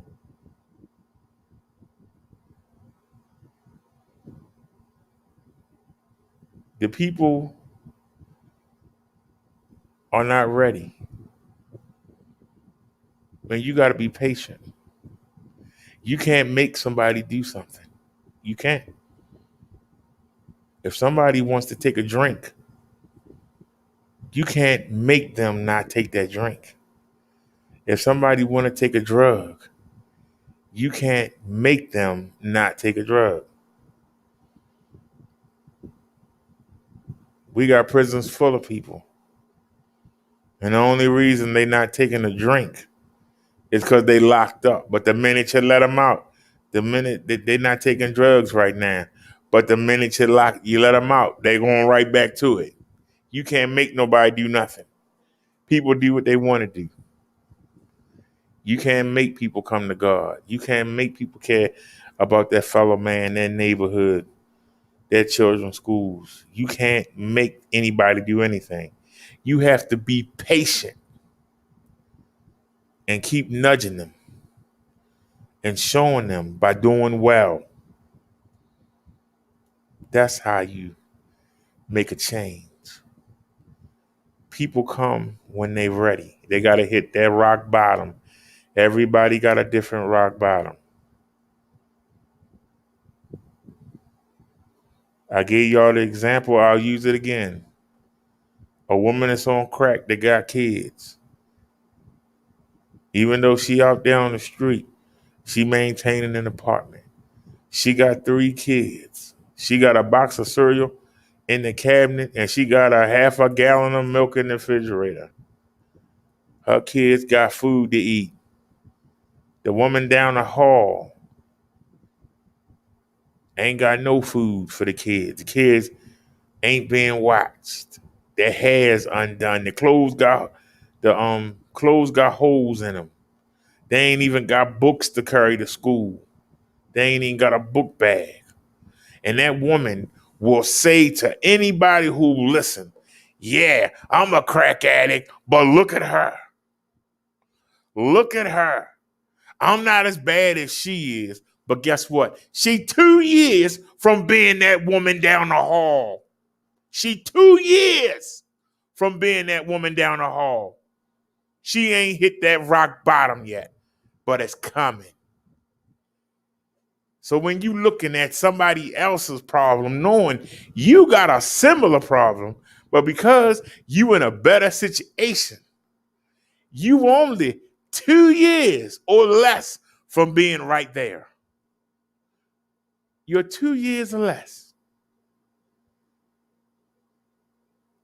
When you look at other people and say, well, I'm not as bad as they are, guess what? You're 2 years away from them. That's why I don't do that.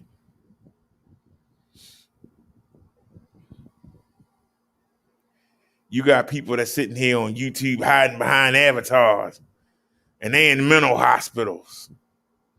They in hospices, living in their mom's basement on YouTube, acting like they rich, like they okay.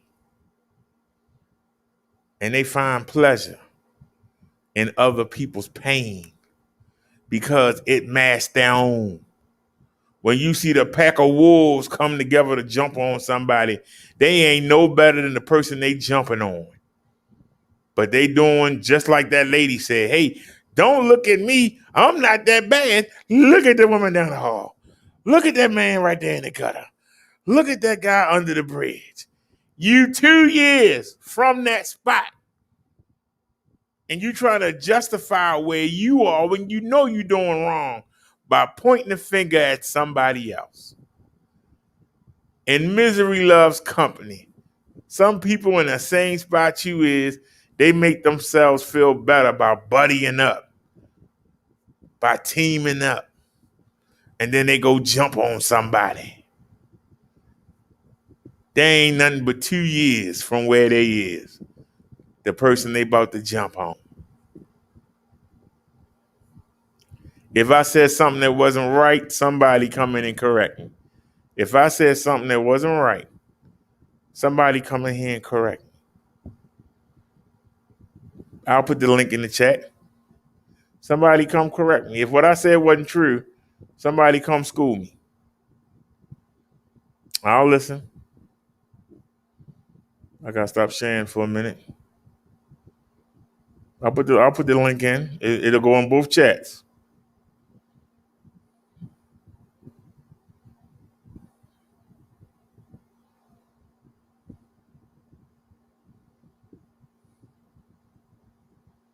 Let me go back.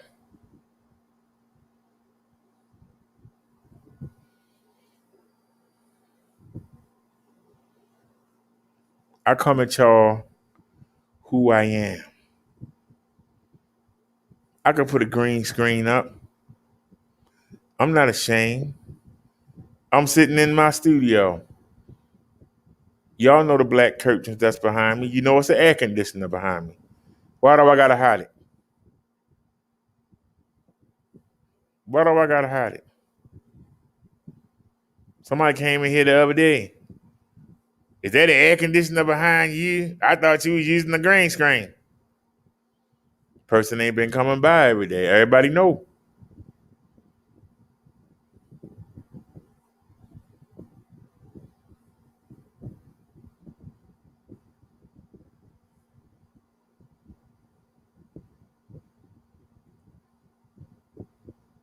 We don't worry about being roasted. What you gonna roast us on?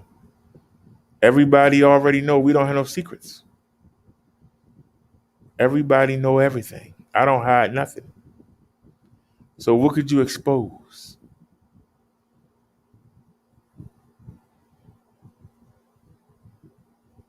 It took us a while, but now the StreamYards lets you go between the phone and the PC. I can start the show sitting right here and then put it on the phone and go hop on the bike and not miss a beat. Whereas before, I would be ashamed for y'all to see where I lived at. I would be ashamed because I only had one common room and a bathroom in the kitchen. So how could I walk through the house? Where would I walk to? The king size bed took up almost half the room. I told y'all I dreamed about walking around the house like Vic Damone. I had no house to walk around. But now I do. I could put the phone on and walk around. We actually did, I turned the bedroom into a studio. Instead of people saying that Brother Derek went from being in one room to actually having a full apartment, look at him laid up. Instead, oh, Brother Derek must have turned gay. Look at him. Like, what? You see somebody improve themselves, and instead of saying, go ahead, good job, keep doing what you're doing, you want to insult them. Because it makes you feel better because you ain't doing nothing.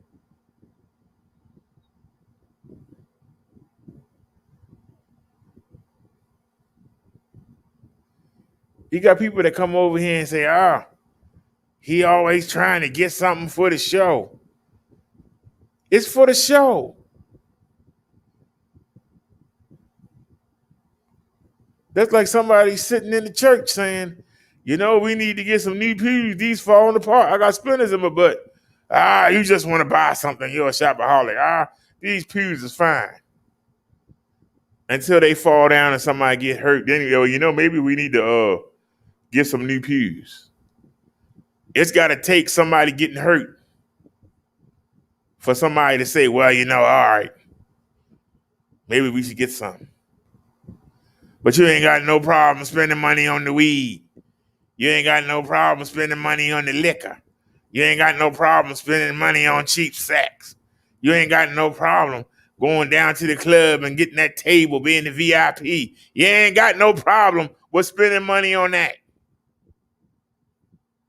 But something that you use every day, you won't spend money on.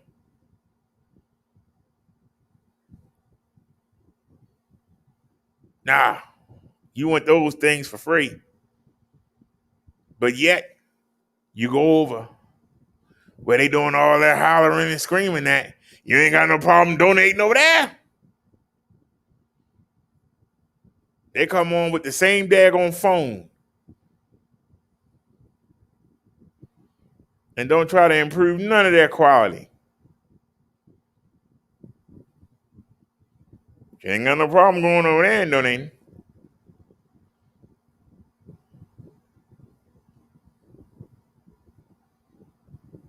But it's okay. There are people who do donate.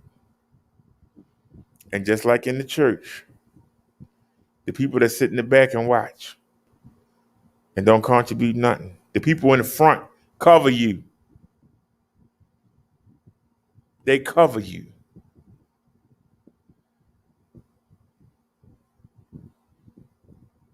When I used to go to church, I used to want to go back in the back and say, hey, why you keep passing the tray when it come around? I used to be on the usher board. I used to pass the tray. You know how many people get that thing on my face? But they come there every week and enjoy everything and don't want to put up a dime. But they'll go right out in the street and buy some drugs. They'll go right out and buy some alcohol. But wouldn't put a dime in the church.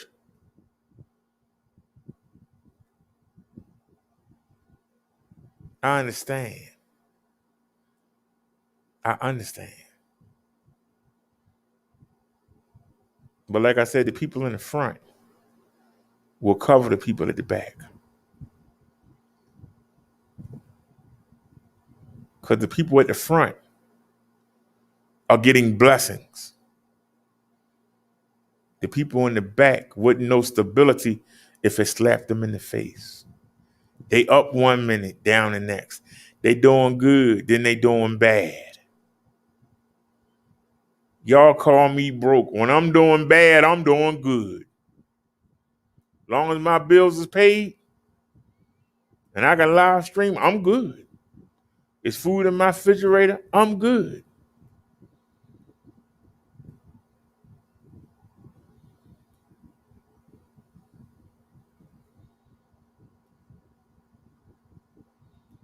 We went and ate at an outdoor cafe yesterday.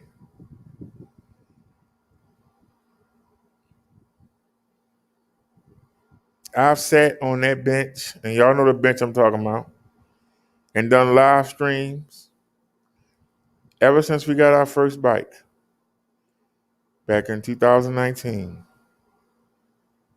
We've sat outside that bike shop in front of their store. It's called Honeydew. We've sat there. A couple of weeks ago, I was there trying to fix the brakes on the bike. Y'all remember? We watch people go in that store and come out that store. Professionals. People that work at the hospital. People that work at the college. Professors. We watch some people come in and come out. They come in and come out. We've never gone in that store until yesterday. That was the first time I ever stepped foot in that store. And I'm talking since 2019. We went in there. It was a good experience. I'll never go in there again because I don't think that we got our money's worth. We did better when we went to Valentino's on my birthday. We had a big old plate of food with rolls and everything. But it just showed you the grass ain't greener on the other side. I'd have rather went and got me a cheesesteak, fries, and a soda.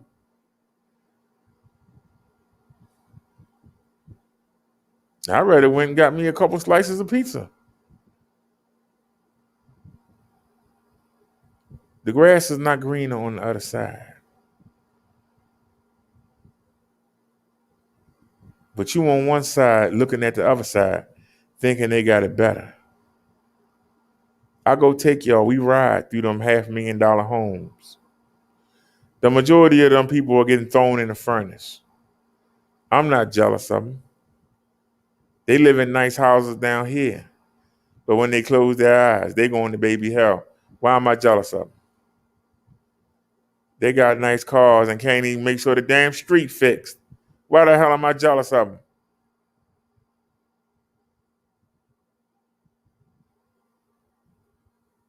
You got to get your priorities straight. What's important? What is important to you? Stop worrying about what the next man doing. Because the next man ain't worrying about what you doing. He worrying about the man next to him. And that man worrying about the man next to him. And everybody worrying about something else. Don't nobody get nothing done. Nothing never gets done. Things don't stay the same, they get worse. And you got people that sit around, things are getting bad around here, man. You got any ideas? No.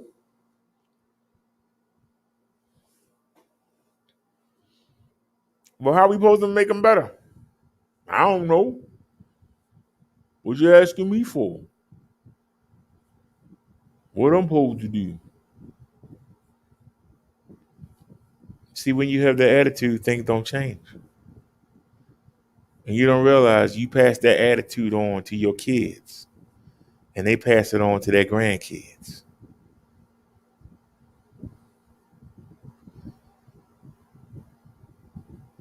I remember growing up. And I was fortunate, even though my stepfather was an alcoholic. He had a work ethic. And y'all don't understand what work ethic means. It means you got responsibilities and you get up and do them. There are some days I'm so sick I don't feel like coming live. And if I don't go live, you know something wrong. If a day go by and I don't go live, you know something wrong. Because I got that work ethic. And sometimes I might come on late, but I come. If I can come, I come. Because when I come, I expect y'all to be here. So that means I got to be here.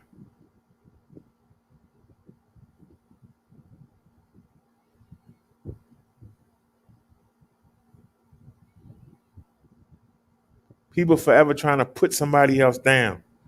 to make them seem better. You don't seem better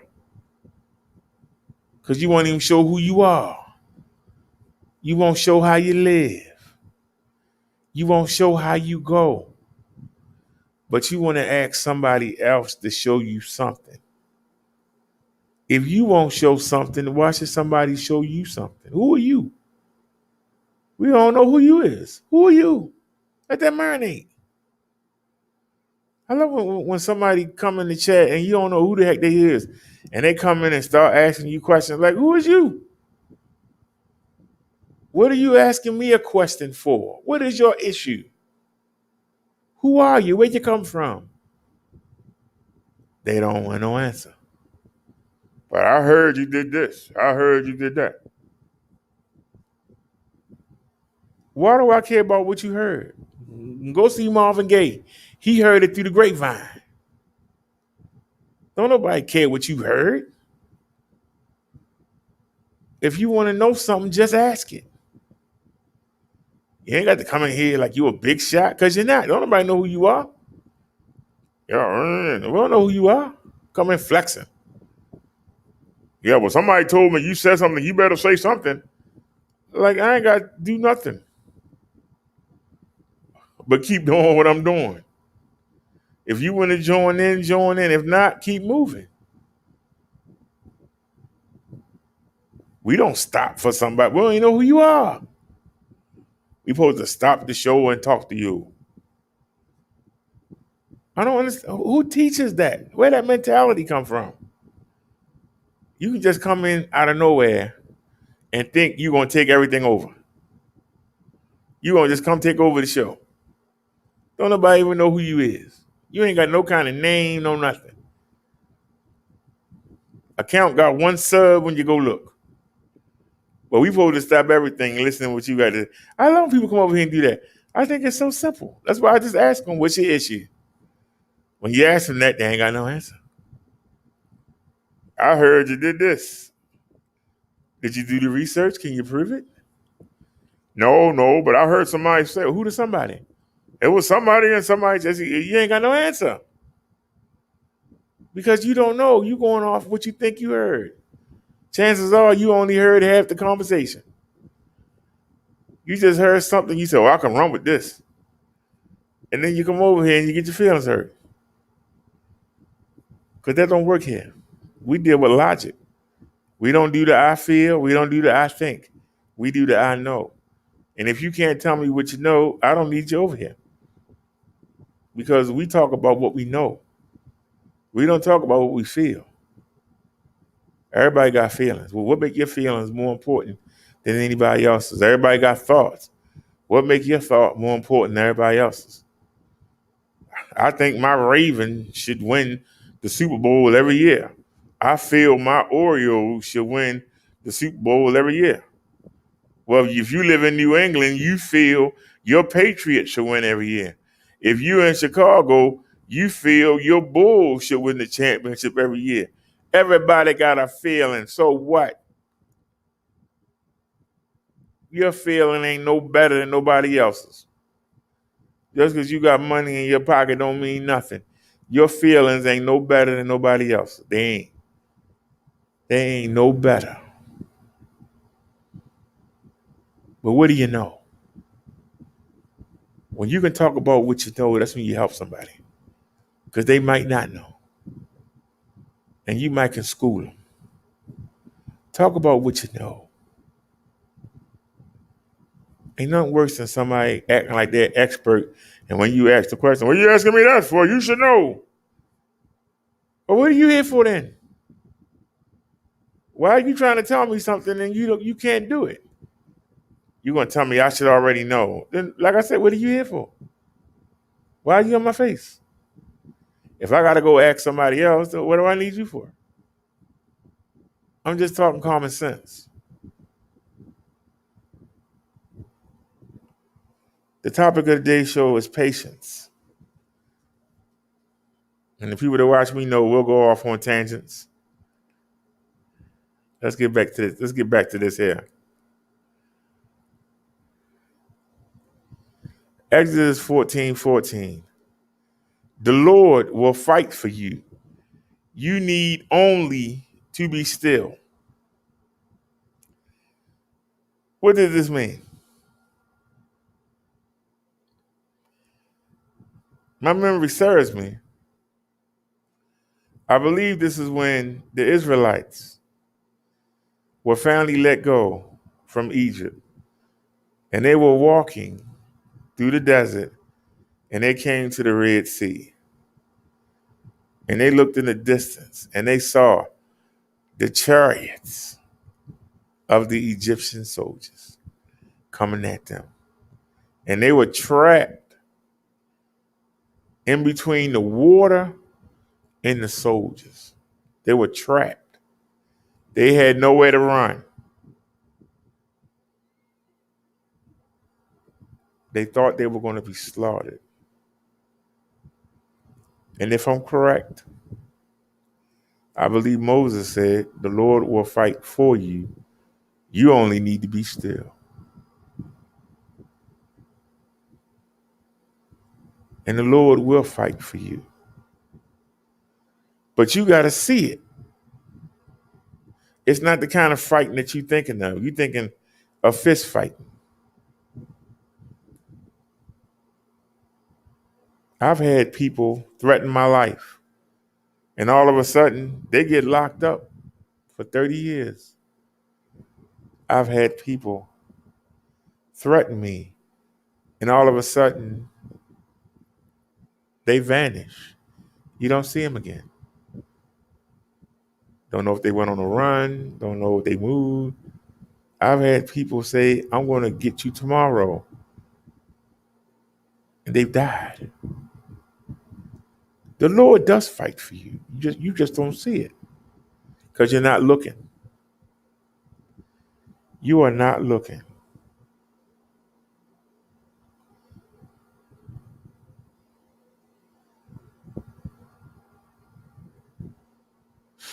You're not looking for it.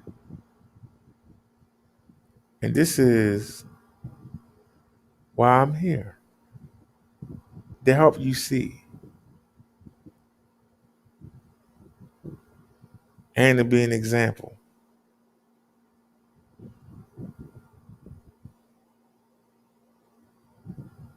When I first started on YouTube, I had nothing. Am I better off than I was 3 years ago?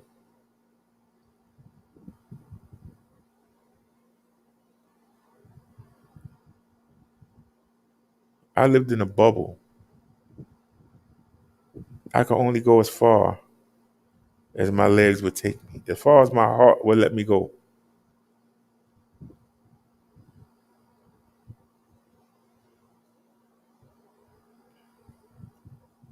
I remember when the people helped me get a dolly cart, and it was easier to go to the market. And I used to drag that cart behind me. It was so much easier than having them bags. You know when them plastic bags start pulling on your hands and leaving indentation in there, especially in the cold when your fingers are frostbitten? It was such an upgrade to be able to just pull that dolly cart behind me. It was an upgrade. When I would sit down and rush, didn't have to worry about whether or not no bugs was going to get in the bags while I was sitting. Had the bags on the ground. I could shake the cart off before I took it upstairs, and I could drag it upstairs. I didn't have to carry it.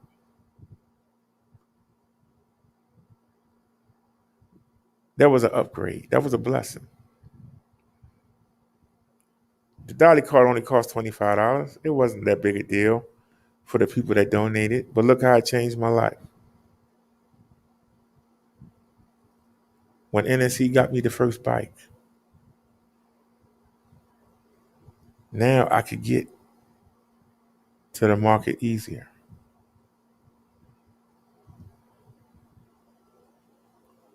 And I found the backpack I used to take to work.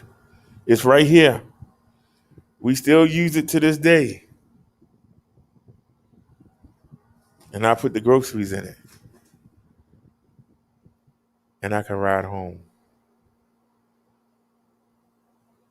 It needed help getting up the hills, but we could ride level and we could ride down the hill. Then I finally got the car accident money. Y'all remember? Donate by Cares gave me the money for the cab ride over there and back. We was able to go out there and fill the papers out, and then we got the check, and then we had to go up to we had to go make the photocopy of some things. Remember at the library, the video's up, and I got the Swagtron. It's in the closet. It's still sitting there in the closet because I had to sell the bike.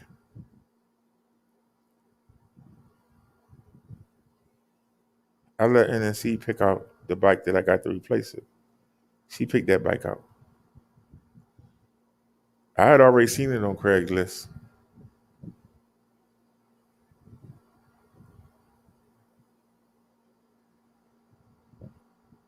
But she suggested I get it, and out of respect, I got it.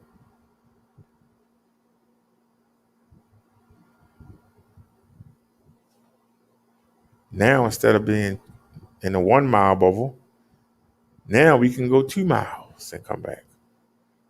So we upgraded. We went from being able to go half a mile to a mile to 2 miles, maybe 4 if we pedaled. Now, 2021, I can go 10 miles. If I use Bessie, if I use Marsha, I can go 15 miles in any direction and come back. That's an upgrade. We went from 0.5 to 1 to a possible 2.4 to now a possible 15 and back. That's an upgrade. That's a blessing. I can get around.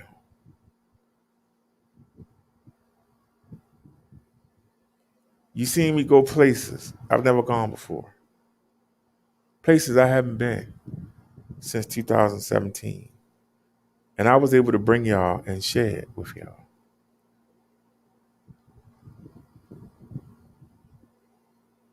I'm very happy right now. Some of y'all will say that my place is still small. It's big to me. I'm the one living in it.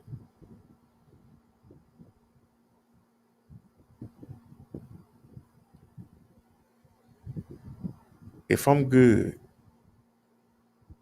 why don't you acknowledge the good? Why do you have to keep creating the bad that's not there?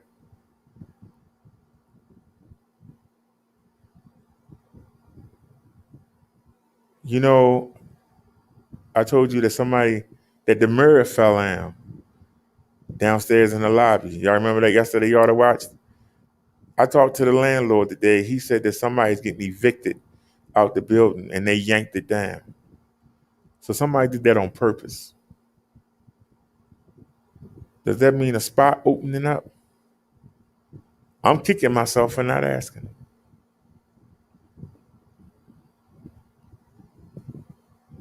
There might be a chance to get a downstairs apartment. I don't know. I'm the newest person here. I don't know if these people are in line for it. But I'll find out tomorrow.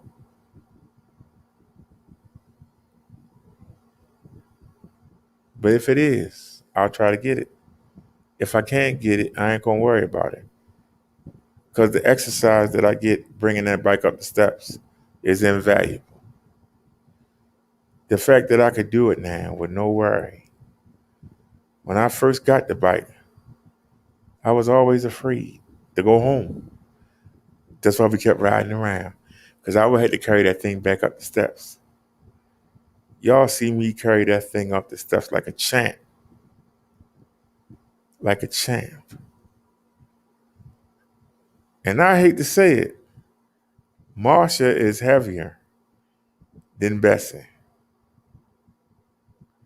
Not only is Marsha heavier, her tires are bigger. The hardest part about bringing the bike up the steps is keeping the front tire above the next step. If that tire hit the step, it's going to rebound and try to knock you back down the steps.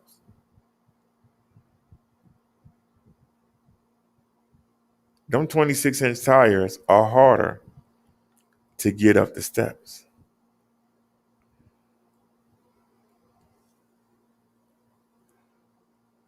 Even though you look at them, you think that Marsha would be lighter. No, she ain't.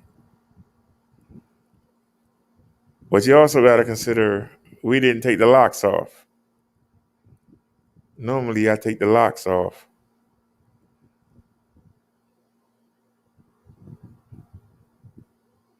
I take the locks off of Marsha. Off of Bessie. And whatever grocery we got, I carry that upstairs. And then I come back and get them. I tried to carry Marsha with the backpack full. I had to come back down the steps because we couldn't fit. The backpack bulge had me hanging out. Normally, I could lean back against the wall and bring the bike up. But having that backpack, there wasn't enough room to bring the bike up. And I had to bring it back downstairs.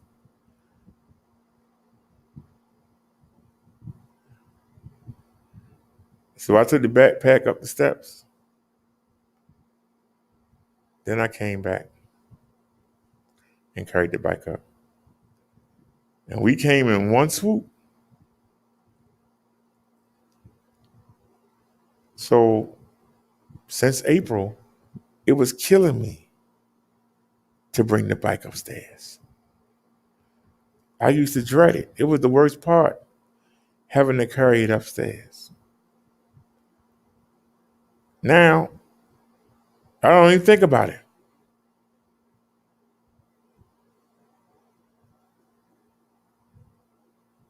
I'm strong enough now that we did it. How many times did we do it yesterday? I took Marsha up and brought her back.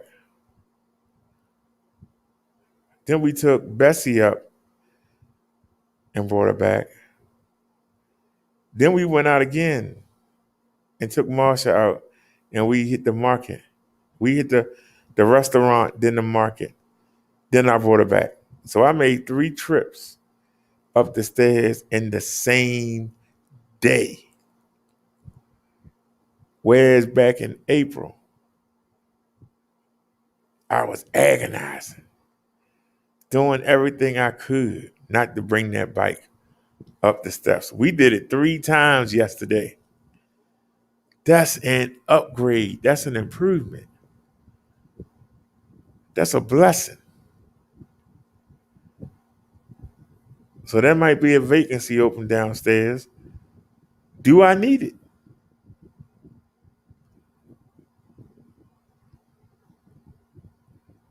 Do I need to move downstairs? Being on the first floor is a better chance for your place to get broken into. Anybody living in an apartment building know that. Do we want to move downstairs? Is it worth the risk?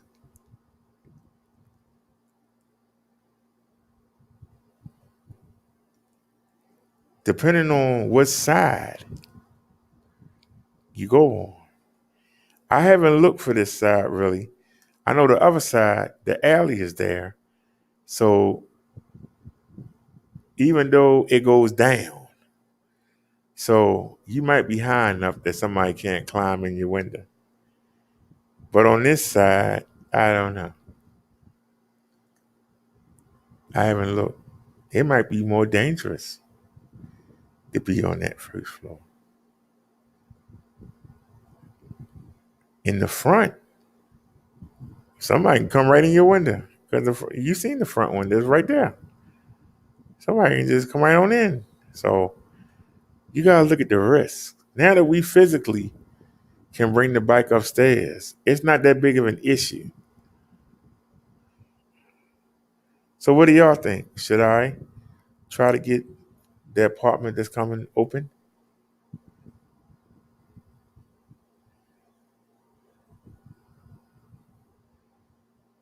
It's also going to be dangerous to get that apartment. Because if somebody is that mad that they tore down that display, do y'all understand what I'm saying? They might try to come back in there like somebody came back up in here a couple times. Now, they haven't come back since I've been here. But I can see the door. They have came back. For those of you that say, why does the door look like that?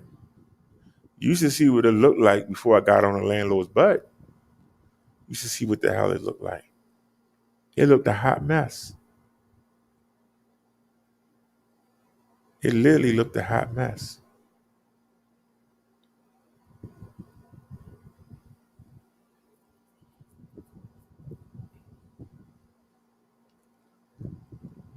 I'm waiting for somebody to make the video.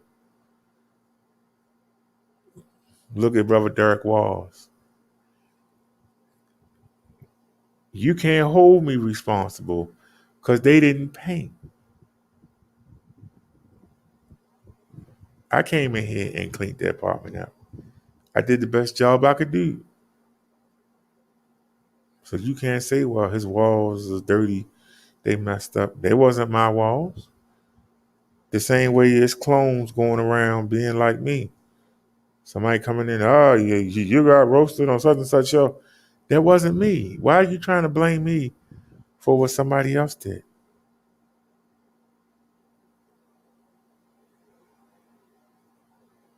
Somebody made a video saying we had piss on the walls. It was a piece of wallpaper that was on a cabinet, not a wall. It was a piece of wallpaper, and I cleaned it live. It took me about 30 seconds to clean it. It was just the sticker film from the wallpaper. It's still one high up. I can't reach it. Even with the folding chair, I can't reach it. But it's a piece. It's another piece. It's just a piece up on the wall. It ain't nothing but 4 inches, maybe about 2 inches. But it's high up. I can't reach it. But one day, I'm going to get it.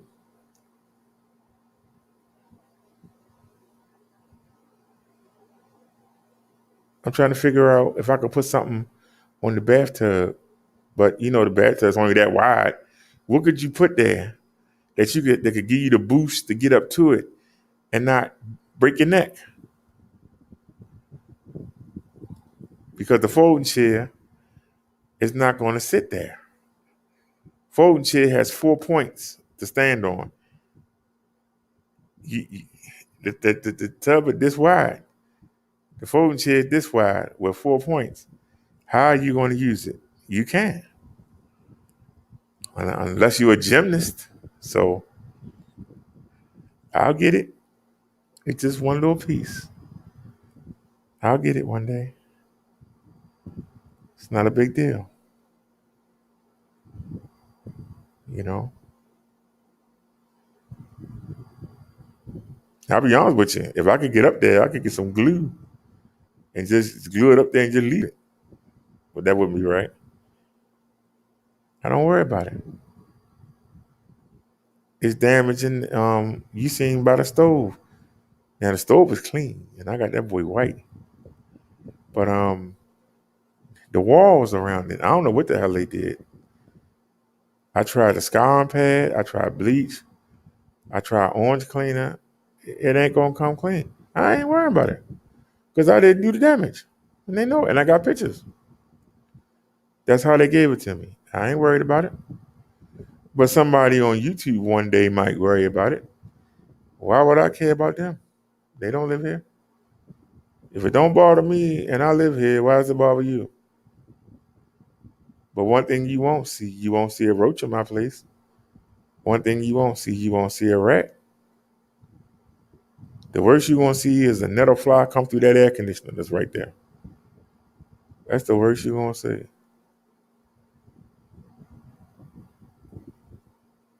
We gotta stop worrying about each other and worry about our own business. A lot of people is worrying about somebody else being homeless when they 2 steps from being evicted. You got people worrying about somebody else's car when they 2 steps from getting their car repoed.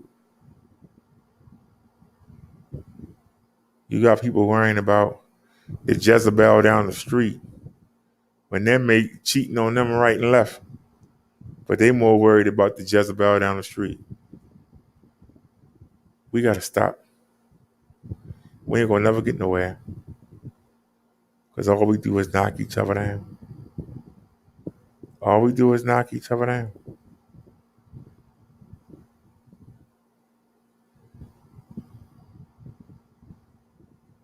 We haven't reached the success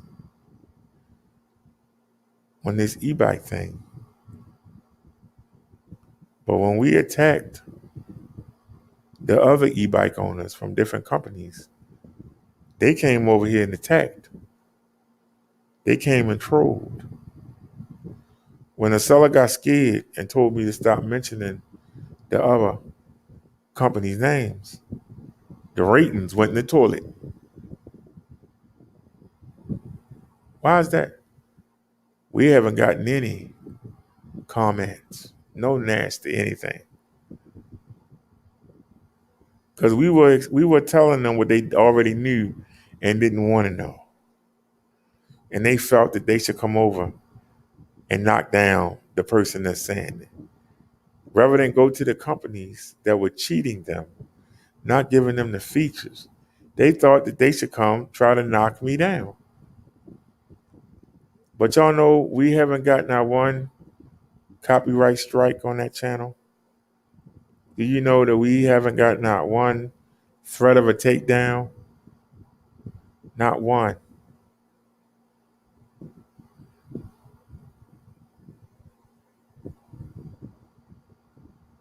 Wish I could say that for the roast sector. Because there's one thing I can't say.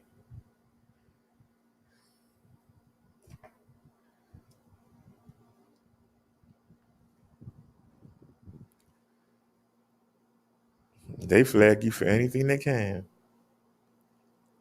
Why is that? People get hurt in their feelings over nothing. Galatians 6:9.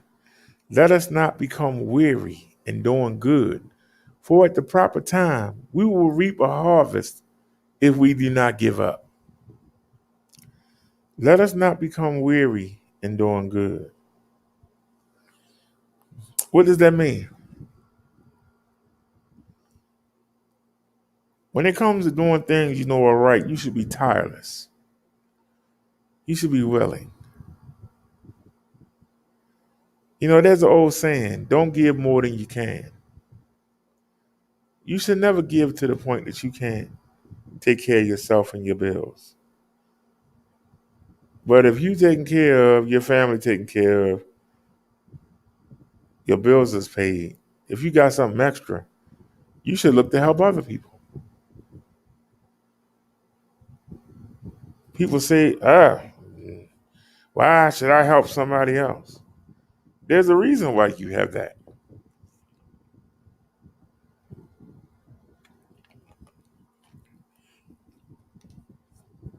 Because God allows you to have it.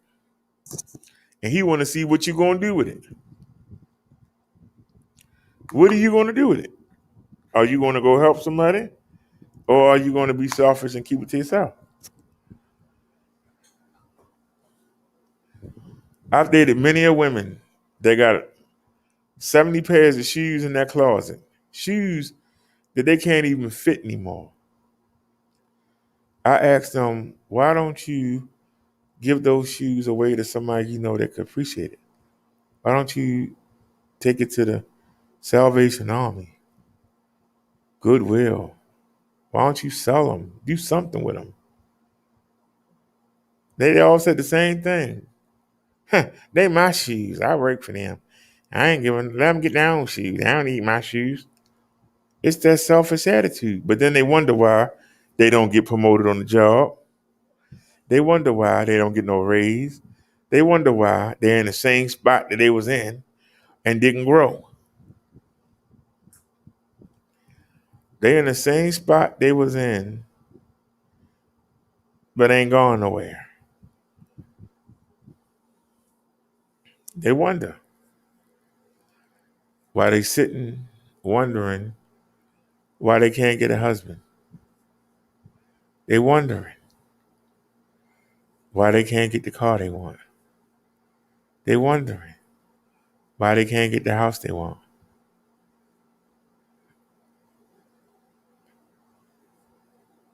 If you don't give, how do you expect to get back?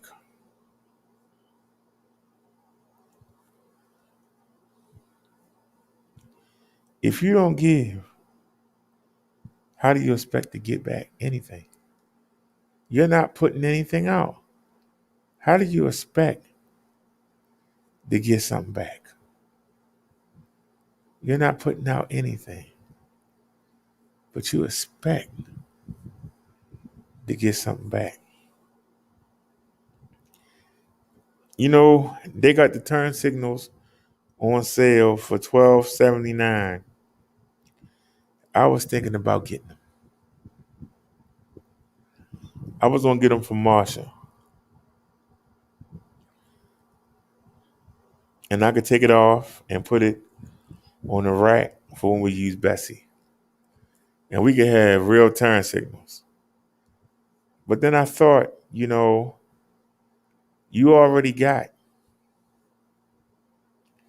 the these are more for your body. We got the light. These are more for your body. Cause see, I want to be able to see. I'm up and down. That's not really gonna be feasible because when you want to go hit the switch, it keep going around. You know. So I said, let me go ahead and purchase. Let me go ahead and purchase, and I did.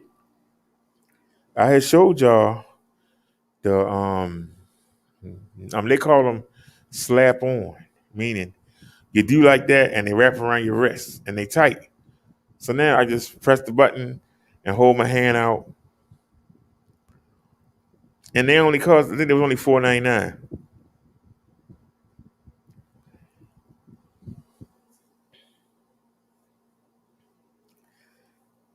I could have paid the $12.79 and had the turn signals, but I think rather than having to move it from bike to bike, if you get them for your wrist, it don't matter what bike you're on. What do y'all think?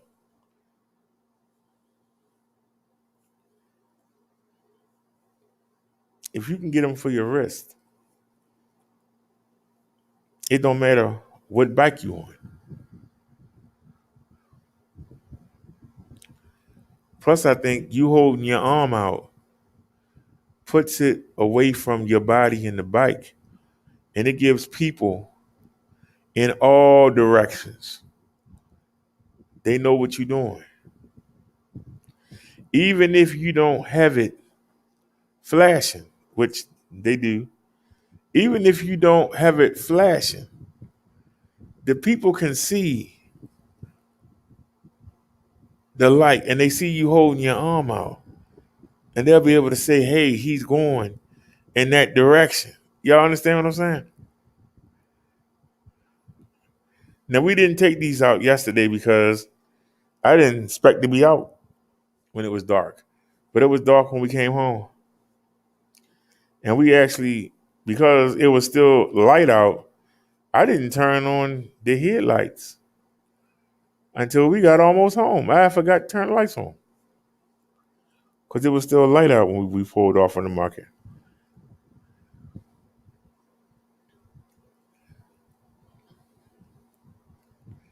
I'm going to tell y'all something. It was a pleasure for the first time, it was a pleasure to ride Marsha.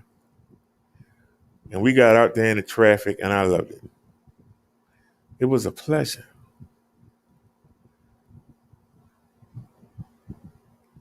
It was a pleasure knowing that I had the 1100 watts of power behind me. And some of y'all will say, well, 500, 750, but the 500 can peak at 800, and the 750 can peak at 1050 to 11.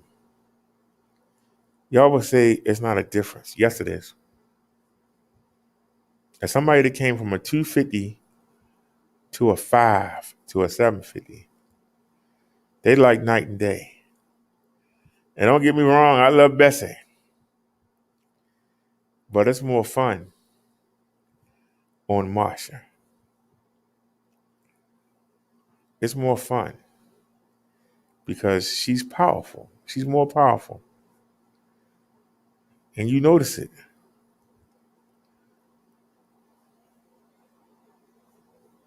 There's something wrong between the throttle and the motor, but the pedal assist is fine. And when you need the throttle, it works.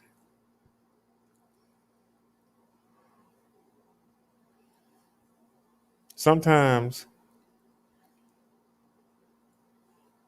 on a hill, if the throttle don't kick in,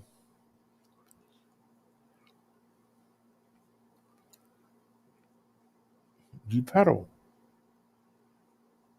And that's what we couldn't do before because the pedal was broken to shipping. That's why I know it's something with that wire between the throttle and the motor, but I don't know where it is. I know it's something to do with that. I know it has something to do with the shipping. But I'm glad that we was able to get it fixed. And we got it fixed for nothing. They fixed it for nothing. They literally fixed the bike for nothing. Partly because they overcharged us on the daggone brake job and charged us $45 and gave us the same brakes back. I'm still mad about that. But they didn't charge us. And they tried to put the kickstand on. It wasn't long enough because of Bessie's height. And I'm looking at Marsha and Bessie, and the height is higher on Bessie than it is on Marsha. The height for where that would have went in the center and between the two pedals, Bessie is higher. Bessie's about that much higher, right there.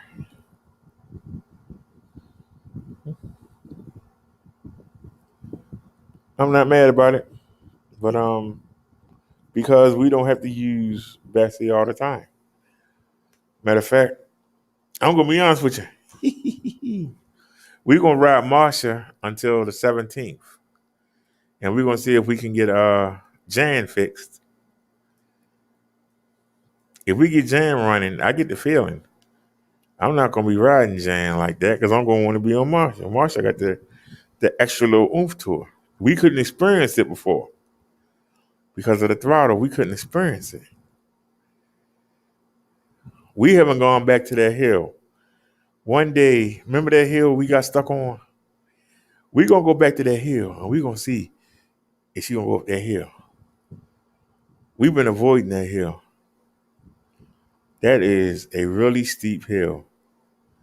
One day we're gonna go see. One night we're gonna go out there and we're gonna try and go up that hill. Y'all know it's one of the hills that I showed you on Google Maps. That hill killed Marsha. We want to see if she can get up that hill. If she can get up that hill, I'll call her a champ. We haven't tried it because it's really steep, but we'll see if she can get up that hill. We're gonna try it. We're gonna try it late at night. We ain't gonna try and go. I don't want to get hit, but we're gonna try it.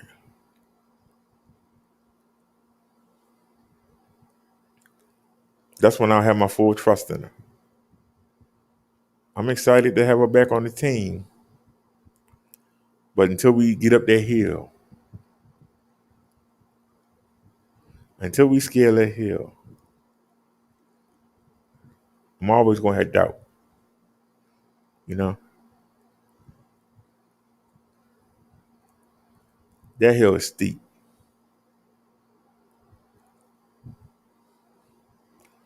But if Bessie can make it up it,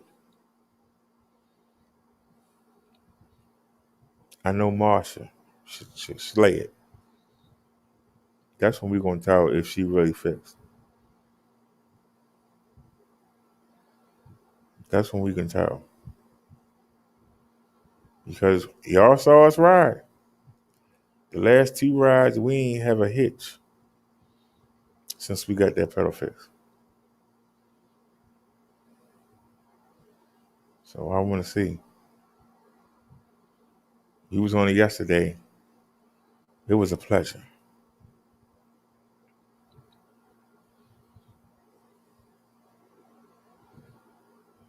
When you can pedal,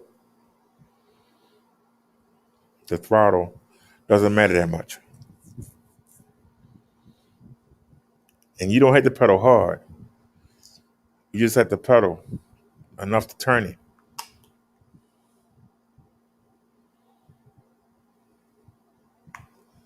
It's easy to be lazy on Bessie because Bessie gonna do it for you. And you pedal when you want to.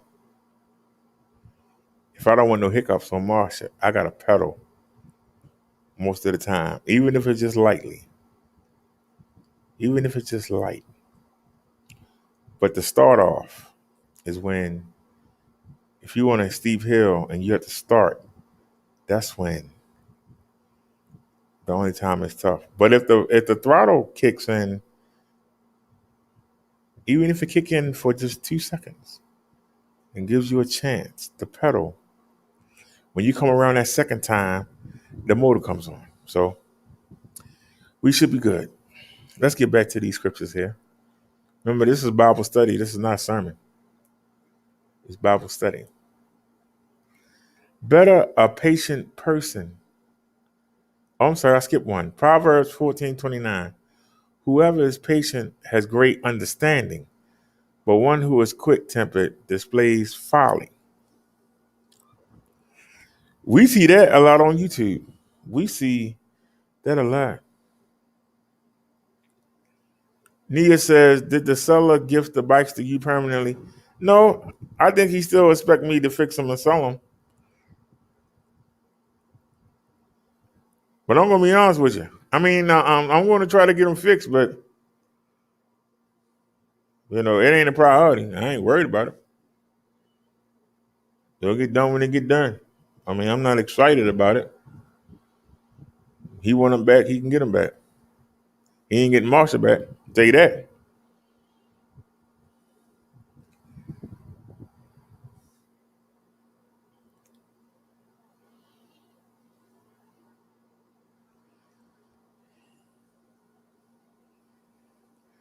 He better send the police to my door.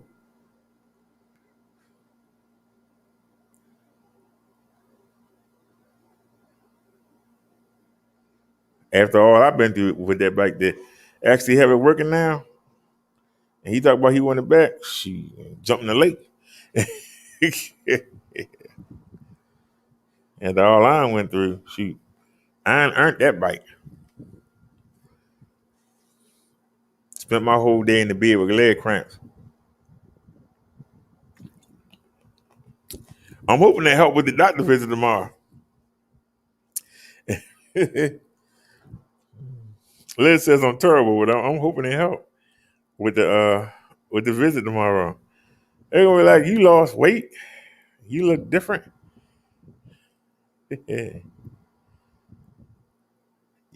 Y'all haven't noticed.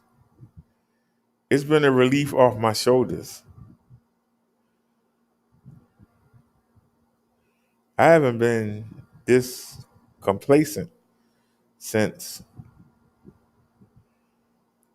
we got stranded.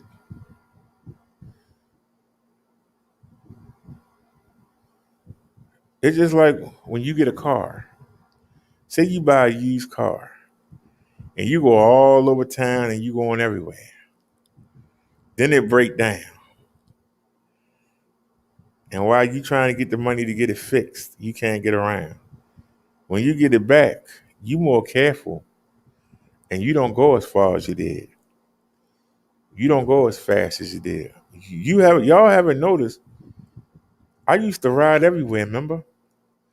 You don't see us doing that anymore. Well, that's going to change starting next week. Y'all notice we really been just going to the market. We haven't really been going anywhere because we were down to one bike. If something happened to Bessie, then I can't. I had to break out the old Swagtron, and then I'm back to the 1 or 2 mile radius, and then that's it. So I had to scale back. That's why we haven't been out on them, looking at the pretty houses and going through the neighborhoods. No, we ain't been doing none of that. I haven't even really been pushing Bessie, except on the hill test. I really haven't even been pushing her because I was afraid of not having no bike. But now that we have 2 that are running, and hopefully we can get the G9 running on the 17th. So hopefully we can have Marcia, Jan, and Bessie. And then we'll start working on the PX1. I ain't even get that bike a name yet. Anybody want to name the PX1? The one that left us in the woods, it's still sitting right there. Matter of fact, I took the kickstand off of it. I hope it go back on. I might be taking that back up to the bike shop if I can't get it back on. But I ain't gonna worry about that right now. I'll worry about that later. We're not worried about it right now. Like I say, why worry? The important thing is I got what I was asking for. It took a while and it took work, but I got what I was asking for. I was asking to have 2 bikes here in my studio. One I'm to go to the market with and one I'm to ride around with. And I wanted the PS6 because I wanted to keep one bike in case something went wrong with the other one. So since this is the one that the stimulus paid for, I'm going to sparingly use it, and we'll use that bike. And he says that if we sell 15 bikes, he'll send me something new. He didn't say what kind, but he said if we sold 15 bikes, he would send something new. So I'm focusing on that. I'm not even worried about these 2 bikes. I'll get to them. Like I said, the G9, Jan, the 17th, when they put the new chain on, or when they fix the chain, whichever one comes first. Whichever one it is, they can keep the same chain, great. If they have to replace the chain, then we'll have to pay for it. And we'll see. I'm going to I'm going to take the battery from out of Marcia, and I'm going to put it in Jan. Because the other battery is shot. It could be the fuse. Like I say, I'm not an expert. Matter of fact, I should have asked him to send me a fuse. That's what I should have done. Ask him to send me a fuse or send me another battery. Hey, what's going on, Bobcat? Now, if we get up there and they because I don't want to change the controller yet because the bike is coming on. The problem was the battery was shot. But when you hit the throttle, it's not turning. It's kind of doing what Marshall was doing. Except eventually Marshall will run. But I seen the bike run. It was only for 5 minutes. I sat there and put everything back in. I took the tire off and put it back on because the tire was rubbing. I went and put my clothes on. We was getting ready to go outside and do the live. And something said, test it before you go out the door. And sure enough, it was saying error. I said, are you serious? What did we do wrong? What happened? Did we not put it back right? It's saying something about a sensor is out of place. I'm wondering, did I do something wrong when I took the tire off and put it back on? So I'm hoping by having the guys at the shop do it, maybe I did something wrong. And I wasn't able to put the brake on, the back brake. I wasn't able to put the back brake on. See, these people sent this bike to me in pieces, and I had to assemble it. Normally, the back of the bike be together. You know, you might have to put the handlebar on. You might have to put the wheel on. You understand what I'm saying? I even seen places where you might have to put the front shocks and the handlebar on. This bike came in pieces. When I say pieces, I mean pieces. And the chain was all balled up at the back. It took me hours just to even get the tire to go on. And then you turn the bike on and it's nothing. So we found out. And I kept asking them, do you think it's the battery? No, it ain't the battery. But I had the hunch that it was the battery. And about 2 months ago, when we first got Marsha, I took the battery out of her and I tried to put it in. It didn't fit. I was like, I thought they all was the same. But it did. You just had to push it a little bit. And like I said, on a whim, I tried it and it came on. That's why I say patience. Patience. Because the push come to shove, you know, I can just box them up and send them back. Be honest with you. Push come to shove. But right now, I'm just happy. I want to promote the bikes and I want to push the G babies because that's all they got. We haven't even I did 4 uploads today. I wonder how they doing because the man told me that my style not effective. Y'all can see Brother Derek E-Bike Life. All right, we got 4 and 4 on each channel. To the 4 people that's on the Minister channel, it's people over here on the E-Bike channel. But I appreciate y'all being there. I appreciate it. And go to the E-Bike channel.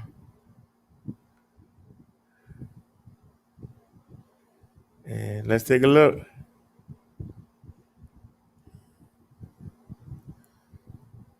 Go to videos. Oh, it was right there anyway. All right, can y'all see this on y'all screen? This is us live right here. All right, so far I'm winning. You got 20 views for the Cindy Brady. You got 18 views for Jan Brady. You got 22 views for Marsha. So Marsha, give me a run for the money. Marsha giving me a run for the money, Bobcat. But I got 27 views. For those of y'all that didn't see the videos, I'll show them. And then, hey everybody, welcome to the show. This is Minister Brother Derek. This is Minister Brother Derek. Check it out. We checking out the Cindy Brady. Y'all remember the Brady Bunch? Y'all know we got a line of e-bikes. I want to know. The gorgeous baby. Because they're gorgeous. Look at them. Oh. These bikes don't look like e-bikes. They look like regular mountain bikes you're trying to dig sports good. This is the Cindy Brady. Which bike are you going to buy tonight? It might be the baby. I want to know. Get the links and coupons. Get them on the e-bike show. Let me stop. It got a beautiful display so you can see all your ride readings. It has front suspension. I can't guarantee if it has rear suspension. It might have a suspension seat post depending on which model you get. But let me tell you, this bike for $899 with that 13i battery. 13i. A 13i battery on an e-bike for under $900. That's not a steal. And look how it looks. It don't even look like which bike are you buying tonight? I want to know. Won't nobody say nothing to you when you ride it on the sidewalk. Won't nobody say nothing to you when you're out there riding with the cars. If you want to get an e-bike, don't get one of them big, ugly e-bikes with the battery hanging out. Check this bike out. They don't even know the battery is hidden inside. Somebody won't even think to steal your battery because you will be chilling tonight while you riding. You gonna be cool. You won't get caught slipping in the rain. You won't be sliding. Great tires and top on your roof. I'm telling you, this could be the bike for you. And it's only $899 with my coupon. Check out Brother Derek E-Bike Life. I'll show you the links. I'll show you the coupon code. I'll show you what you need to do. This is the Cindy Brady. This is the baby of our gorgeous e-bike line. Pass select G9. Get one for yourself today. And I'm out. Peace, everybody. What do y'all think? Hey, what happened? All right. That was the G9, the Cindy Brady, the baby of the bunch. Now the middle child. I want to show y'all the middle child of our G baby line, or the gorgeous baby line. We call it the G baby. They are the Brady Bunch girls. I already showed you Cindy. This is Jane, the middle child. What separates the GS9 from the G9? What separates Cindy from Jane? What separates them is these features. Cindy has a 7-speed Shimano shifter. Jan has an 8-speed. Cindy has mechanical disc brakes. Come on. Jan has hydraulic brakes. Cindy doesn't have rear suspension. Jan does full frame flex suspension. And I can tell you, it works. Both bikes come with front suspension. Both bikes come with a 13-hour battery. Yeah, let me stop. Jan comes with a cover display.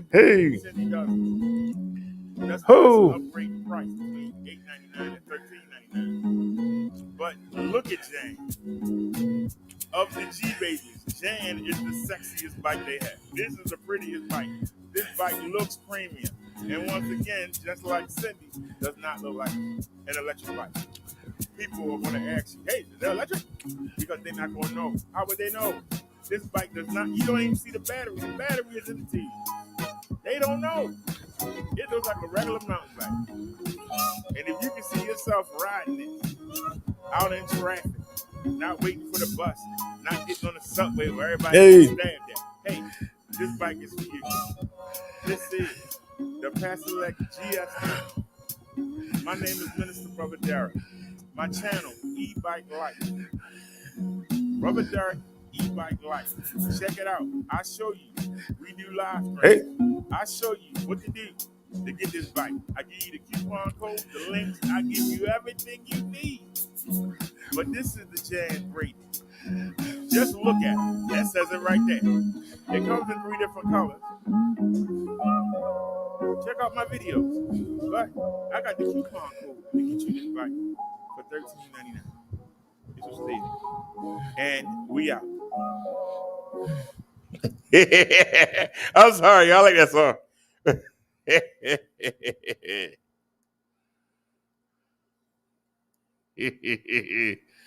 That was the Jan Brady, the GS9. Now, the powerhouse.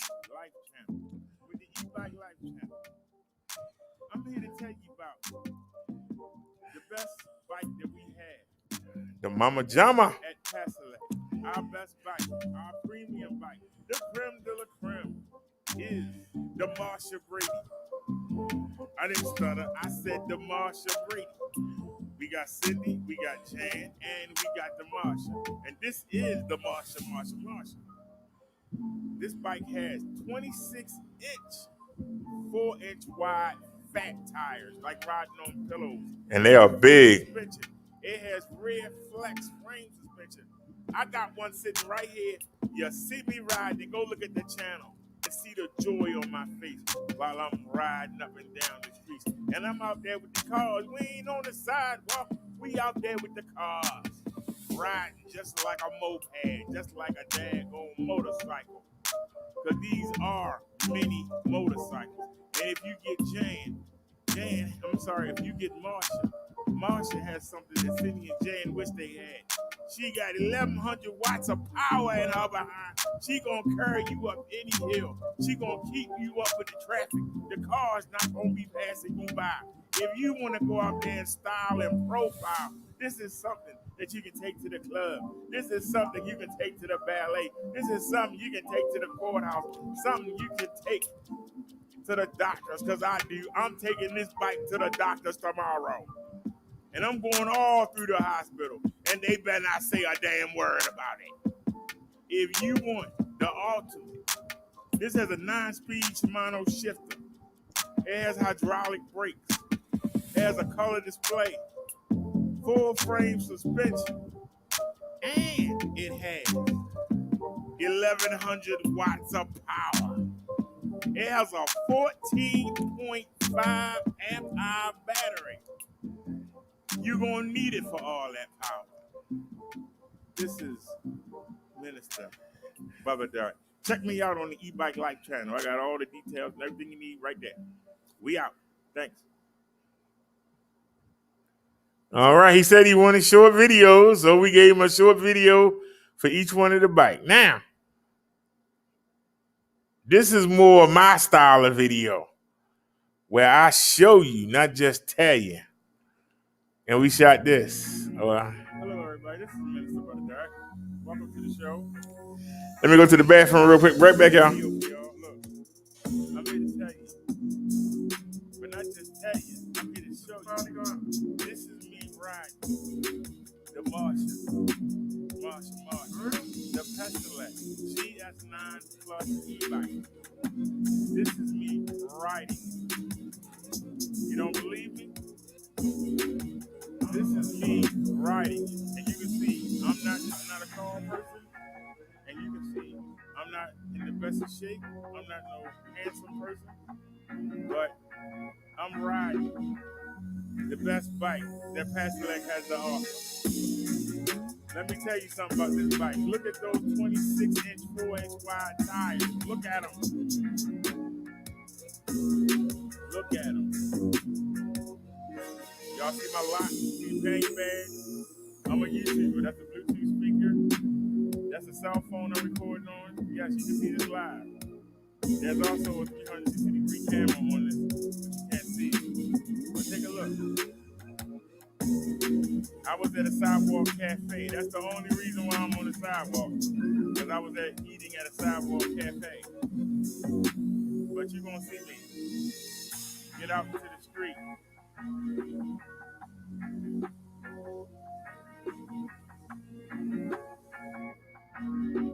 Look at the smile on my face. You can have this smile too. Look at the smile on my face. I'm waiting for this man to get out the way. Y'all notice? Waiting for this man to get out the way, and then we're going to get right back to it. We're going to get out the street. I'm going to show you what you can do when you got a real e-bike. Not one of them toy e-bikes. You got a real electric bike. A bike that don't look like a bike.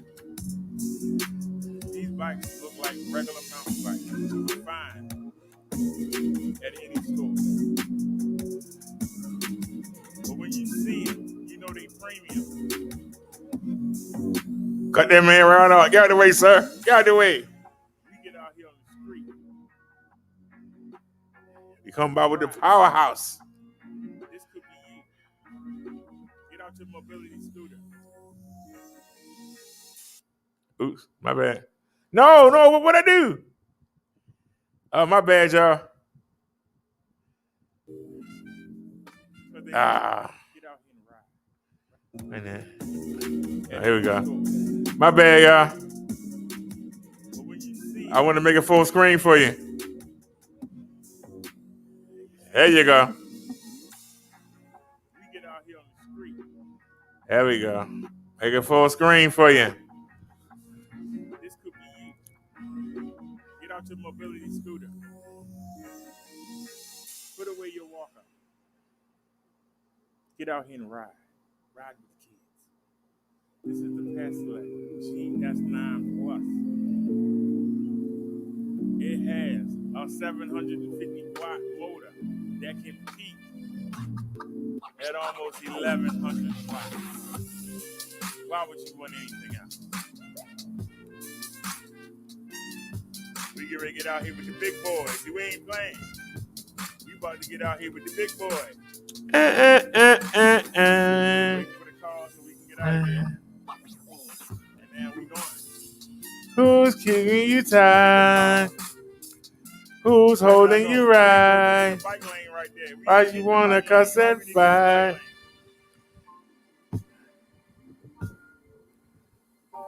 Now we getting in to get in front of these cars.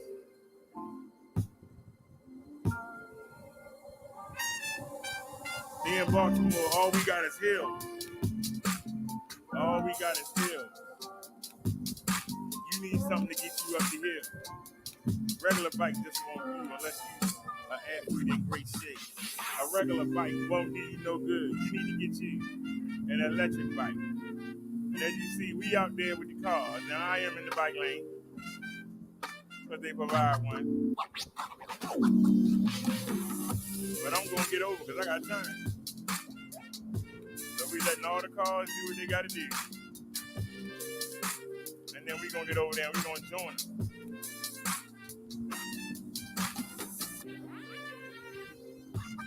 I'm trying to see this speedometer. It's in between the two lenses of the 360 camera. There's always a bus. This is John Hopkins University over here. This is John Hopkins University, and that bus is for them college kids. It takes them around to local businesses, so they can get what they need and get the food and everything, books and supplies and all that. It's blocking the way. The music ended, but it's okay. I want you to see, I'm out there. Let me add something here. Big boys. Let me add something. We're coming up to the light. The bike lane is over there. I'm riding the big boys. I'm gonna make the left, and they have a bike lane here. I just want you to see what you can do. You can see we out here riding. Bike lane is over there. We out here riding with the big boys. Y'all see that bike lane over there? You see it. We don't want the bike lane. That's what we paid. Okay. That's what we spend our money for. All right. Ride with the cars. I don't want to pay insurance. That's right. I don't want to have to worry about getting registered. I don't want to have to worry about a driver's license. Look how fast we going. I don't want to wait for no cab. I don't want to sit at no bus stop and wait for no bus. I don't want to be on the subway. People getting thrown in front of the train. They get slashed. When I want to go somewhere, I get on one of my Pass Select e-bikes. And y'all see, I'm out there with the car. I'm out there with the car. We not on the sidewalk. Y'all see that bike lane still over there? That's the bike lane. But you see, we were out there with the car. Look how happy I am. You can't fake this. Look at how happy I am. Why am I happy? Because even though they won't let me drive. But guess what? I'm not in no home sitting somewhere. I'm not in no hospice sitting somewhere. I'm out. I used to drive. There we go. That's better. That's what I know to do. All right, let's get it. I'm out here driving. Even though I'm not in the car, I'm still out here with it. I'm not in the car, but I'm out here with it. You can see I'm out here with the car. We ain't playing. We are out here with the car.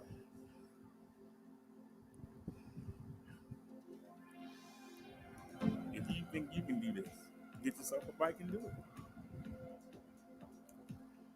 I'm being honest with you. We going to the market right now. I got a backpack. I have a Peslec PX5 that has 3 pannier bags on it. When I do my big shopping, I take that bike. But we just going to get some light stuff. But look, I'm out there with the cars. I ain't getting on the sidewalk. Look at me. I'm out there with the cars. Look at that hill. Even though we going up a steep hill, it's a long hill too. The cars are not out of sight. There's somebody passing. We going up a steep hill. We out there with the car.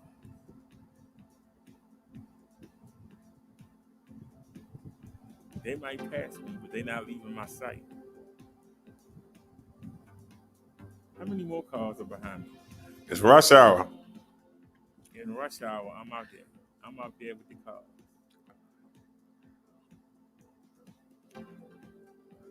But you notice, they passed me, but they haven't gone nowhere.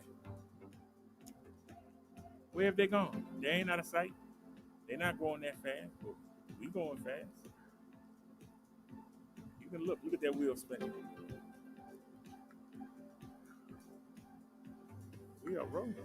Look at this steep hill. Look at how fast we are going up a steep hill. This is what that 1,000 watts of peak power can do for you.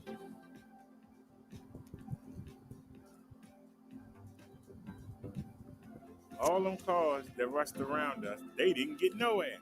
We right there with them. All the cars that rushed around us.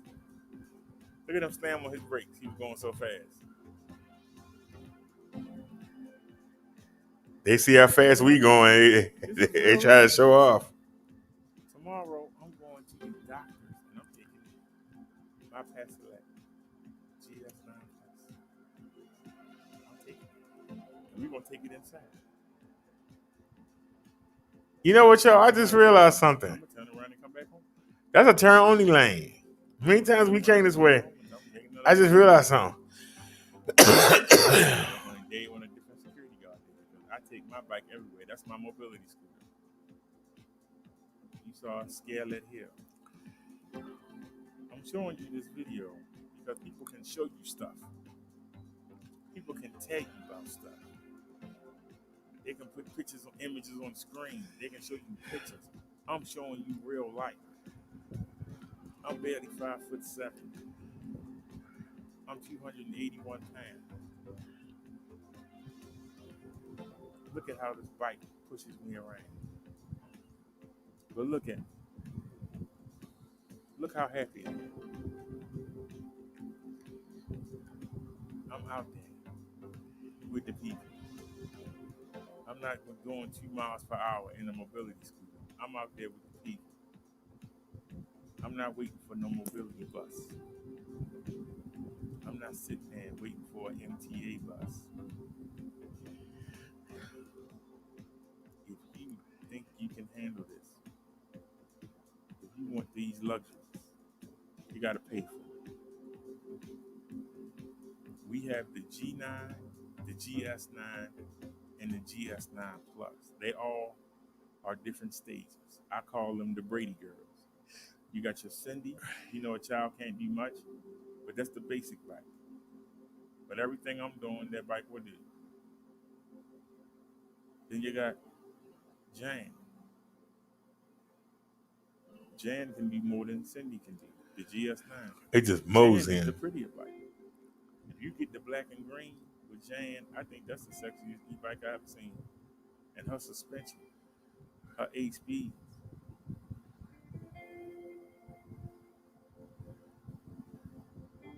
But this is Marshall. This is the top of the line. This is the Motherloo.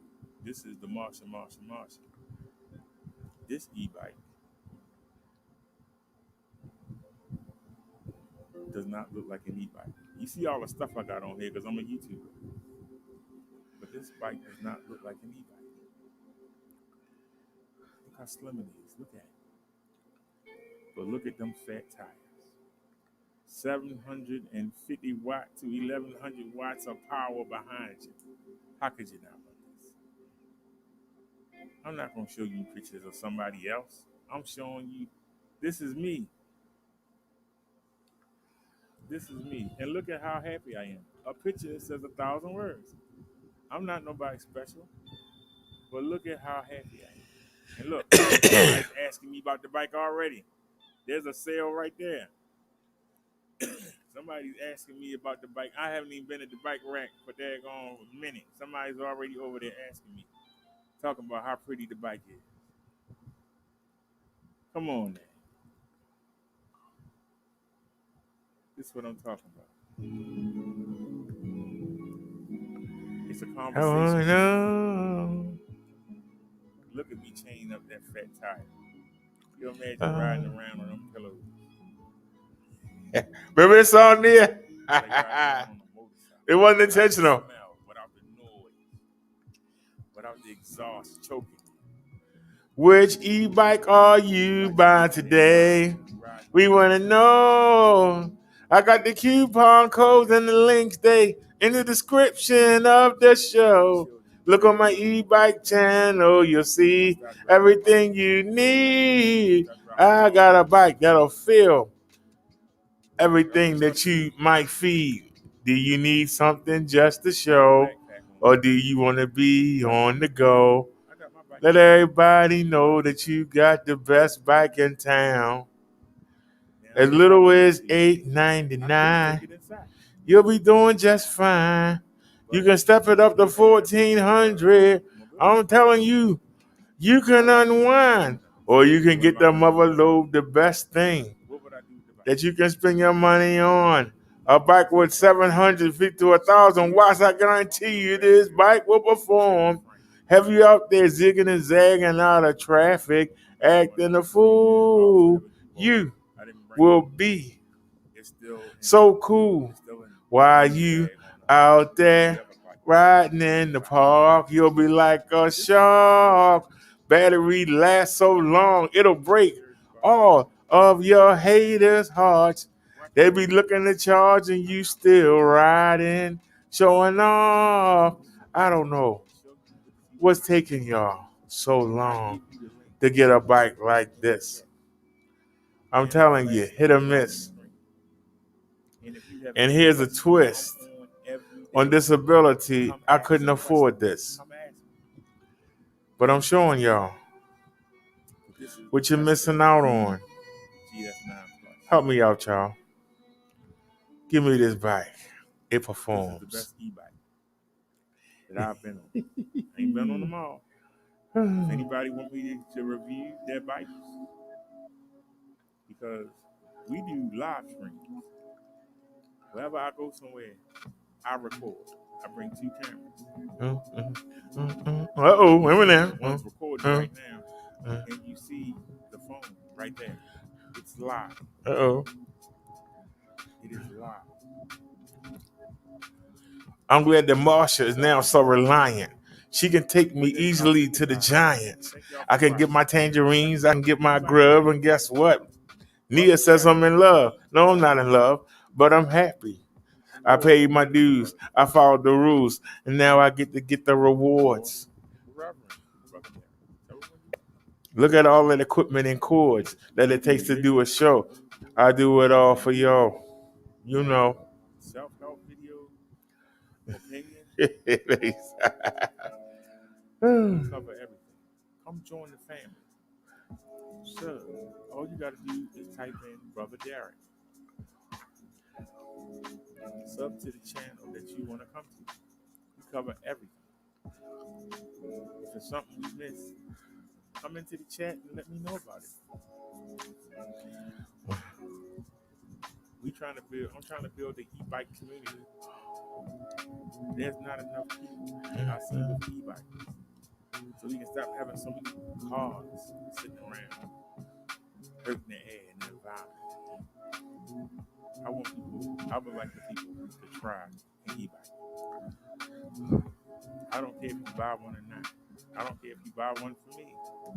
But for the people that found themselves in a position like I was, where the doctors were afraid to touch you, where the nurses didn't even want to put an IV in you because they was afraid you dropped dead on them. When I go out, I don't feel like a disabled person. When I'm out there, I don't feel like I'm weak. I don't. And these e-bikes let me go wherever I want to go, when I want to go. I ain't got to wait for somebody to come carry me somewhere. So, if this is you, get yourself an e-bike. Get yourself an e-bike. This is Minister Brother Derek. I'll be live later on. I got a doctor's appointment tomorrow afternoon. I hope y'all come with me because I will be live. And then Friday we have the Pixel 3A coming, and we're going to be live streaming to see if that helps with the mobile option.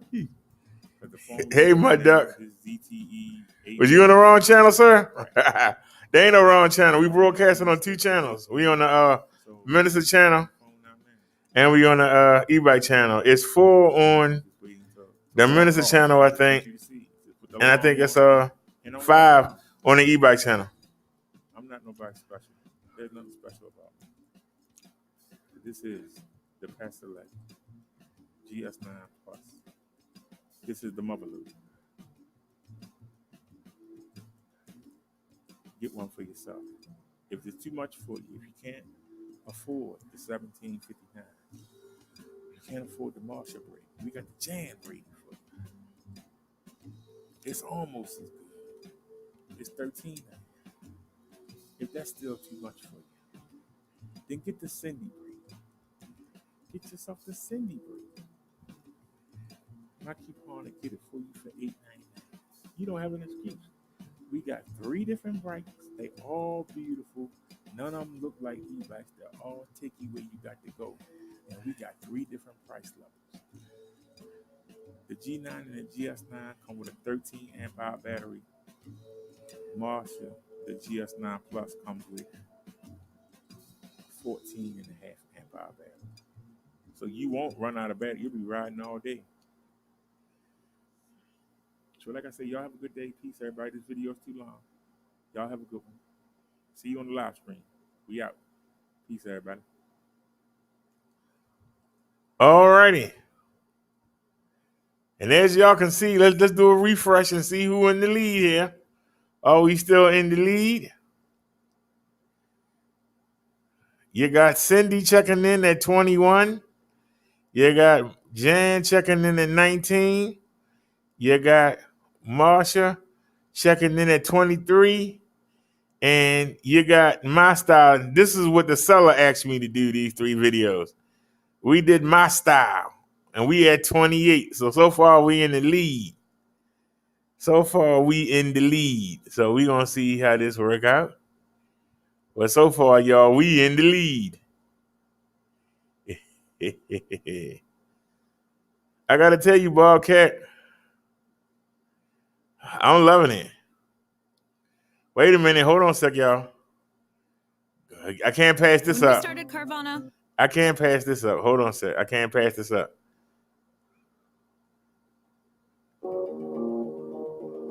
This is live.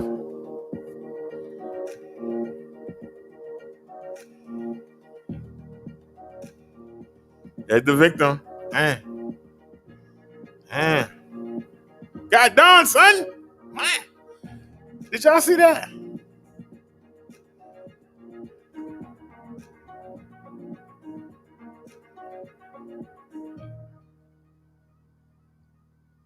Wait a minute. Did he drop the gun? Hold on a sec. Did he drop the gun? I saw the guy pick a gun up.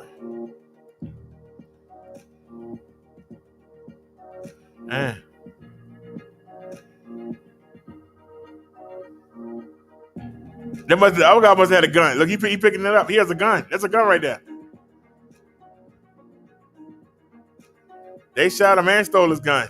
That's rough right there. They shot him and stole his gun. That guy went through his pockets. That's a damn shame. I wonder if they're gonna lock him up. Y'all think they should lock him up? He sat there and saw the guy get shot. That dude must have did about 8 rounds in him. And then somebody came in there and stole the gun the guy had. The guy that got shot had. And then the bum came in there and took his wallet. That's ridiculous. I don't mean to laugh, but it's just sad. People see you and he's like, well, he did. He don't need it. That's crazy. He's like, hey, he did. He don't need it. He's dead. He doesn't need it. I showed y'all the videos I did for the seller, for the G babies. So let's take a look at them. Here we have the baby of the bunch, the baby of our gorgeous line, the gorgeous babies, the G babies. This is the baby. This is the past select G9. We call her Cindy Brady. She's the baby. But this baby can peak at 800 watts. This baby got a 7-speed Shimano Tourney shifter. This baby has 27-inch, 2.8-inch wide tires. This baby has hydraulic disc brakes. This baby has a 13 amp hour battery that'll last you all day. And you can't see it, and nobody will know this is an e-bike. This looks like a regular mountain bike. Stealth, class, slickness. We have it in different colors. You see it in that green and black. We also have it in gray. Don't that look classy? That just looks classy. That just says professional, like businessman type. And then we also have it in the orange and gray. $8.99. My coupon code will get you this bike for $8.99. A 800-watt peak motor with a 13 amp hour battery. And it don't look like an e-bike. You can't beat this. Here's the link.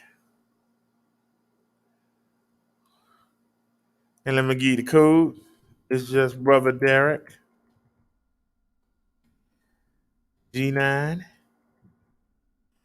Let me copy it. And let me send it to y'all. And let me show you what you do with it. You got the link. You got the code. Let me show you what you do with it.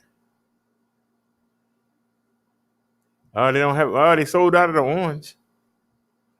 We got 18 of the gray left. And we got 53 of the green and black. That's surprising. I think that's the sexiest color. Maybe they ordered more of them because it's the sexiest color. But there you go, Brother Derek G9. You put it in and you see the bike is $8.99. $8.99. That's a daggone steal. That's the deal of the day right there. I'm sorry. Almost 800 watts of peak power, 13-hour battery. And look how, it don't even look like an e-bike. I'm telling you, the G-Baby line, these are the prettiest bikes that I've seen. There's a lot of people that got bikes out there, and they got them big old ugly batteries hanging out of them. They look a mess. And don't get mad because I said it. I said it. If that's your bike, get one of these. I won't be able to say it about you. Let me give you the link for the G9. This is the Jan Brady. This is the middle child. You know the middle child is always forgotten. But I'm going to tell you something. I always thought that Jan was prettier than Marsha. And that she carried herself better. Except when she wasn't whining Marsha. But check it out, though. This is the sexiest e-bike that I've seen. This bike is sexy. I'm sorry. This bike says, come ride me. You want to put this in the museum somewhere. You want to put this up on the trophy shelf. Just let everybody come in and admire it. This bike is hot. And this bike is an electric bike. It peaks at 800 watts, just like Cindy does. It has a 13 amp hour battery, just like Cindy does. It has 27.5-inch, 2.8-inch wide tires, just like Cindy does. But unlike Cindy, this has a color display. Cindy only has a 7-speed Shimano. This has an upgraded 8-speed Shimano. Cindy has disc brakes. This has hydraulic brakes. And you know, I can tell you from riding Marsha, them hydraulic brakes, they better. They better than disc brakes. Don't let nobody tell you otherwise. The hydraulic brakes are better than disc brakes. They stop better and they last longer. They last 3 times as long without you having to get no repairs done. If you want to get this bike, oh, I forgot the suspension. Cindy doesn't have the rear flex suspension. She has the front suspension, and I can't promise you whether or not you'll get a suspension seat post, because every bike that I've gotten from them on the ad, it don't say suspension seat post, but it's come with one. So, but I can tell you that flex suspension is to die for. It is to die for. This is the upgrade. This is the middle child. This is the mid grade. You know, you got your Toyota Camry, you got your Corolla, and you got the Tercel. Well, Cindy, the G9 is the Toyota Tercel. This is the Toyota Corolla. Some people prefer the Corolla to the Camry. I can get you this bike. Premium as it is. That's premium. It also comes in the same colors that Cindy does. It has that orange and gray. It also comes in army green. I don't know what they was thinking when they made this. I don't know what they was thinking when they made that color. I don't know. Don't hold me responsible. But I'm sorry. This right here is premium. I don't care what nobody say. This is the best e-bike I've ever seen. And most people won't know it's an e-bike. Look at it. Look at the great wiring job. Most e-bikes have wires hanging out all going all down them. Look at that great wiring job. Nobody will know. Nobody will know this is an e-bike. They have to ask you, is that an electric bike? The guy asked me in the video I just showed you. The guy asked me, hey, that bike electric? It looks nice. It's a beautiful bike. And we started talking. Of course, he had to brag about him being a sportsman and all that other stuff. You know. The coupon code for this bike is Brother Derek. Brother Derek. GS9. That is your code. That is your code for this bike. Oh, I should have copied it. No, don't worry about it. I'll do it again.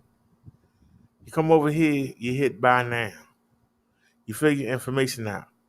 You go to discount code and just type in Brother Derek GS9. This is the GS9. And you hit apply. And you see the price is not $16.99, it's $13.99. It's an upgrade. It's an upgrade. But we get ready to look at the Mama Jama. I call it the Big Mama Jama. We get ready to check out the Marsha. We showed you Cindy. We showed you Jan. Now we're going to show you the Marsha. This is the mother load right here. This is the bike y'all just saw me riding, and I'm telling you, I love it. This is a good picture, but I like this one. I want y'all to see this bike. As premium as it looks, it's made to get out there and get dirty. Check out that bike. It's made for that rough terrain. Look at it. She even looked pretty dirty. But my favorite picture of this bike is this one. Now, check that out. I'm looking at it right now. It's sitting right here, 5 feet from me. This is the mother load. This is the king of the hill. This is the queen of the ring. This is the best bike we offer right now. This is the champion of the e-bike world. For this price range, what separates Marsha from Cindy and Jan? What separates her? If you can't tell, you must need to get your head checked out. Because look at those 26-inch, 4-inch wide fat tires. That's what separates her. Cindy has a 7-speed shifter. Marsha has an 8-speed shifter. Jan has an 8-speed shifter. Marsha has a 9-speed shifter. That's an upgrade. Now, just like Jan, Marsha has full flex frame suspension. She has hydraulic brakes. They both have color displays, but it's not the same display. Jan's is different, but they both color. What makes Marsha the king? Because she looks just like Cindy and Jan. Well, the tires, for one, not 27-inch, 2.8-inch wide tires, but 26-inch, 4-inch wide tires. That's number one. Number two, the battery. Marsha has a 14.5 amp hour. Cindy and Jan only have 13 amp hours. That's an extra 5 to 10 miles, depending on how you ride and whether or not you're going up and down hills. You're going to get an extra 5 or 10 miles. But get this. What makes Marsha the champion, what makes her the best bike that we have, they too sexy to put fenders. Man, we get ready to go look for fenders. I think they too sexy to put fenders on. Be honest with you. Bobcat, I think these bikes too pretty to put fenders on. But we're going to go look for fenders for Marsha in a minute. That's right, because I got a Marsha sitting right here. Let me tell you, what separates Marsha from Cindy and Jan, she has a 750 watt motor that can peak at almost 1100. She got 1100 watts of power in her back wheel. Cindy and Jan got 800 watts of peak power. This is the mother load. You just saw me ride it, and you saw me out there with the cars. You saw me out there riding this up and down hills. You saw me on the major streets. You didn't see me on all those side streets. You saw me out there on major streets in Baltimore City. And you saw me riding confidently. This is the mother load. Almost 1100 watts of power. Fat tires, 26-inch. And I can tell you, I got a 20-inch fat tire bike to the left of me, and I got this powerhouse with 26 inches. I'm telling you, it's like riding on pillows. And that flex frame suspension, it is priceless. I'm telling you, as somebody who has rode it. I only have the front fork partially open because the rear suspension, it takes care of me. It takes care of me. I'm telling you, this bike is to die for. And you can get it. You can get it. Let me give you the link so you can get it for yourself. So you can get it for your loved ones. This is the powerhouse. If you want to buy an e-bike, you should buy this one. Let me give you the code. This code's a little tricky. I don't know what the guy was doing when he made it. But Brother Derek, GS9 dash PLUS. And that's the perfect name, GS9 Plus, because this is the Plus. Cindy Brady's the G9, Jan Brady is the GS9, and this is the GS9 Plus. We got 3 different levels for you. We got 3 different levels. We got the $899, we got the $1399, and let me show you the price for this. Now, you know you got to pay for this. You know you paying. You ain't going to pay no $2,000, though. With my coupon, I can get you this bike in 7 days to your door for $1,759. $1,759. 1,100 watts of power. 26-inch, 4-inch wide tires. 9-speed Shimano shifter. Hydraulic brakes. Full suspension with flex frame suspension. A color display. A 14.5 amp hour battery. What else could you need? This is everything you need right here. This is the Motherlode. This is the creme de la creme. And guess what? It don't look like an e-bike. This thing is stealth. It's stealth. Well, I don't know, Bob. I'm looking at both tires, the PX5, the PX1, and they all look the same to me. They all look the same, Bob. Yeah.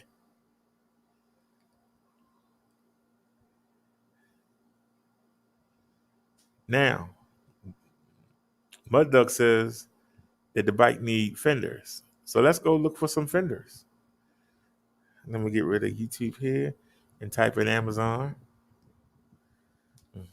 How much money do I have? I gotta see what we're working with here. Dang, I was gonna order something. It's too late now. I might go in and fry some more chicken. Or just make it when I get up in the morning. Hold on a sec. Davey, go sit down, man. What is wrong with you?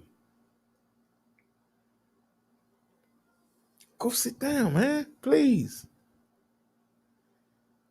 Oh, the bomber phone moving in slow motion.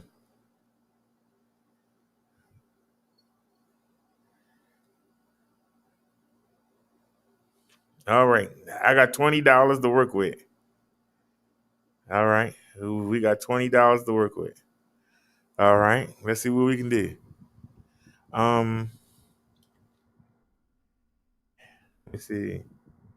I guess 26 inch 26-inch mountain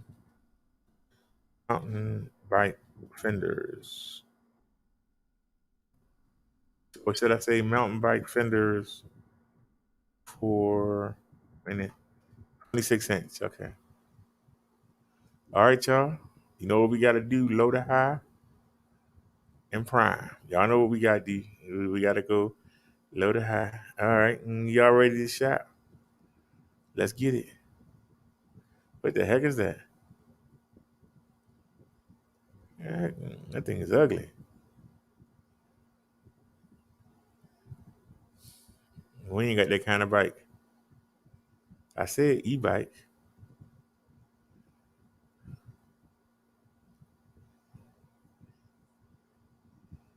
$6.99. What do you think, Bob? What do you think, my duck? What do you think, Nia?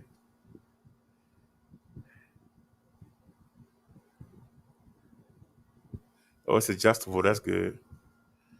Who are you seeing tonight? We want to know. Please, please don't come to the BD show. Oh, what color is this? Is that orange or is that red? They got something for $6.22. How long you got to wait to get it? Man, we talked about patience earlier. Tomorrow, you order within 8 minutes. Hey, you know what I'm saying?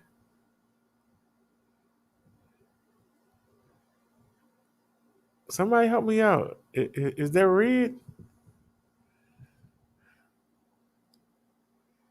She said, tell me who you kissing tonight. I want to know. Come on, Bob. It said if you order within 8 minutes, it'll be here tomorrow. It'll be here Friday. That's it. That's kind of plain, though. That's cute. They don't have orange? They got orange and white. The bike orange and gray. What do y'all think? How they mount to the frame is easy. Look. This go around the seat post right here. This goes right under the seat and extends out. And this one, the front. I'm sorry, the the front one. It goes where the headlight is.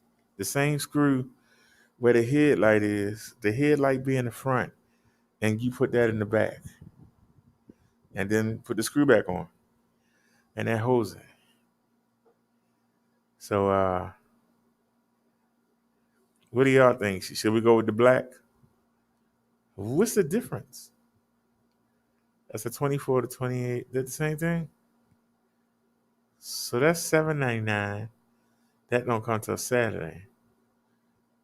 But this says black too. Well, why are they showing red? I'm confused. What do y'all think? I add it to the cart. We'll add that to the cart. And we'll come back and take another look. Cause I mean, we on a budget. We really can. Afford to spend a lot of money. Ah, that's ugly. Tell me who you kissing tonight. We want to know, please. Please come to the BD show. That's just a front fender.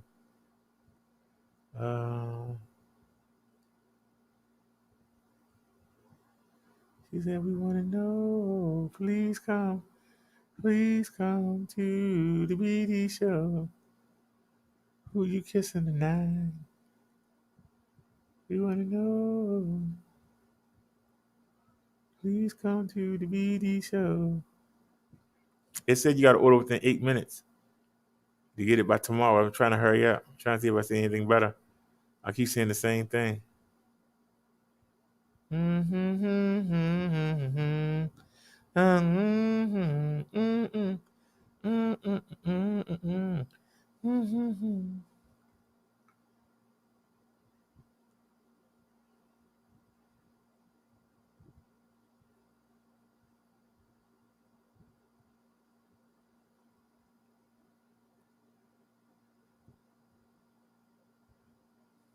See, it goes on the front fender where the light goes. Well, see how it looks? It looks kind of retarded. Y'all see what I'm saying? How it looks kind of retarded. Y'all see what I'm saying? How it looks kind of retarded.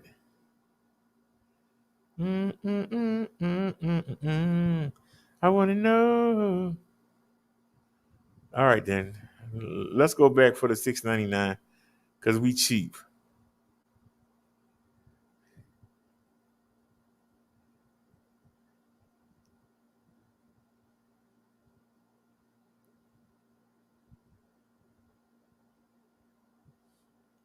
Bobcat, we covered that a month ago, but I'll do it again. Hold on. Let me see. Did I put it? It said you had to order within 8 minutes. So let me hurry up and check this out real quick. Go to the cart. What else is in the cart? It said 2 items. What's the other item?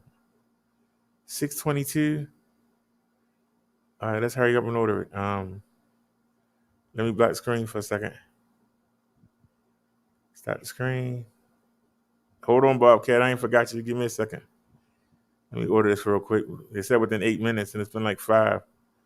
So I want to hurry up. Yeah. Use this payment method. Let me see. When will it be here?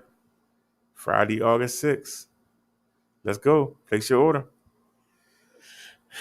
All right. Order is placed. All right. So I ordered it. Hope it don't look retarded.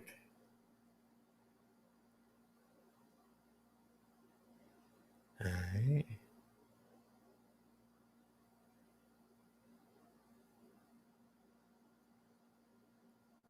All right.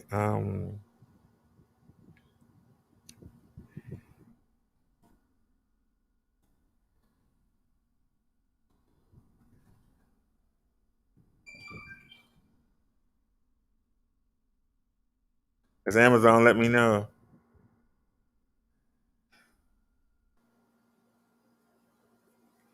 All right, let's bring y'all back. All right, y'all. We'll bring y'all back in. She said, I want to know.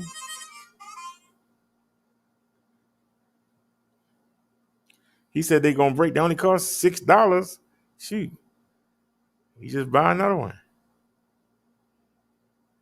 Only cost $6. All right. Bobcat was talking about Iraq. I was thinking about Iraq. Iraq. It's like low to high and all prime. We can find one cheap. Now, Bobcat, for our bikes, we have to get this kind. Is that the cheapest one? Okay. Always look. Can't do nothing with. Actually, this will work too. But I bet you they ain't got none. I bet you they ain't got none. I said, I bet you they ain't got none.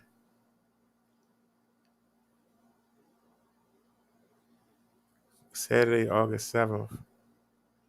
$19. They got a used one? She said, who you coming to see tonight? We want to. They say, if you order 1 minute, it'll be here Saturday.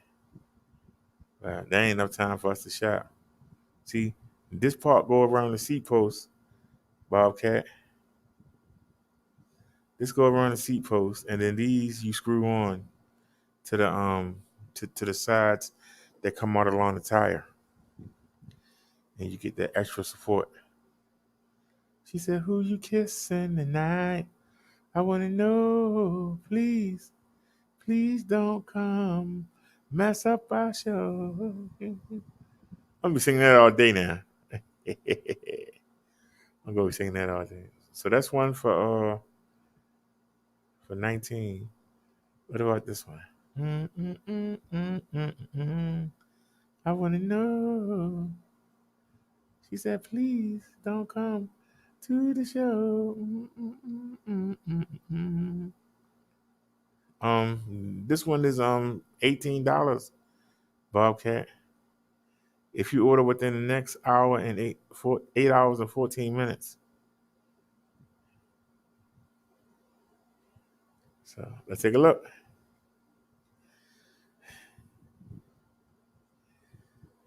Here you go, Bobcat. Showing you how to do it. See?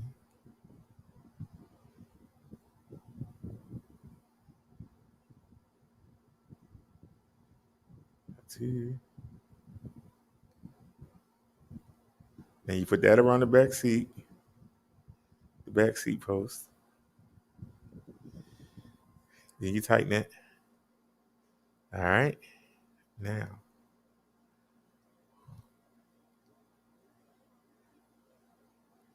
turn it clockwise.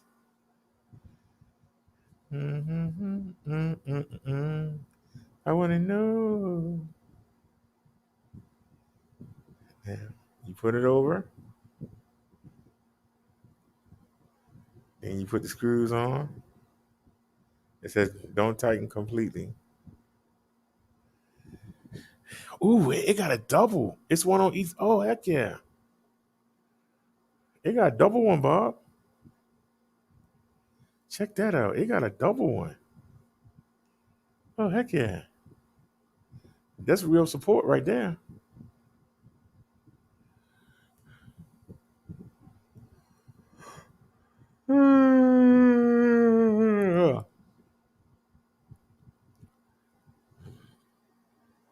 Make sure that it's in the center and the wheel can go through. Mm-hmm, mm-hmm. I want to know.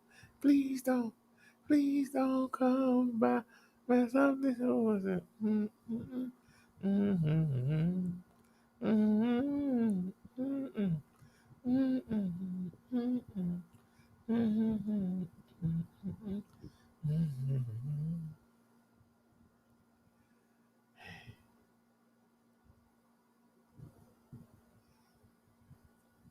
That's a good question. Uh,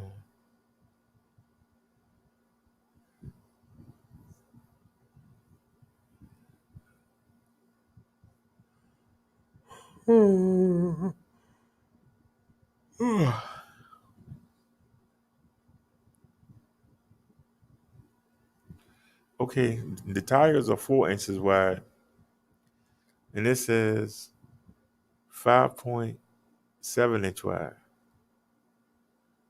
This says 5.7 inch wide. Is that wide enough, Bob?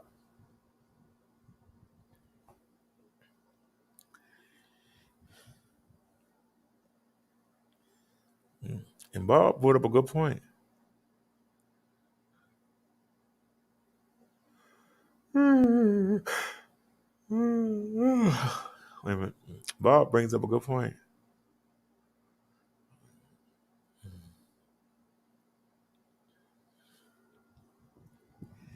26 by 4.0 inch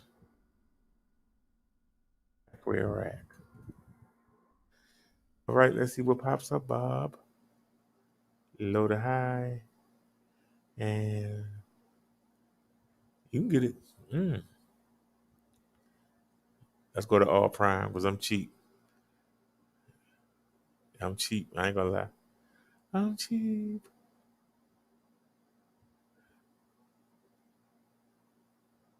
What is it? I didn't put in fenders. What did I put in?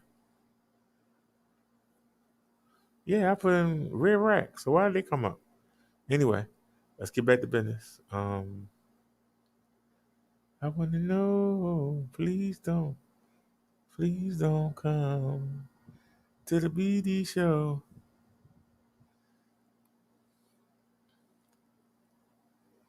Now, Bob, you have a choice. You can get this one because I'm looking at the rack that's on the PX5, and it goes to the ball joint.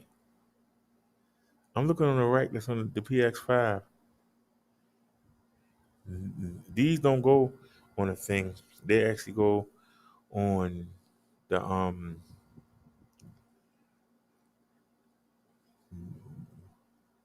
Wait a minute. These are different,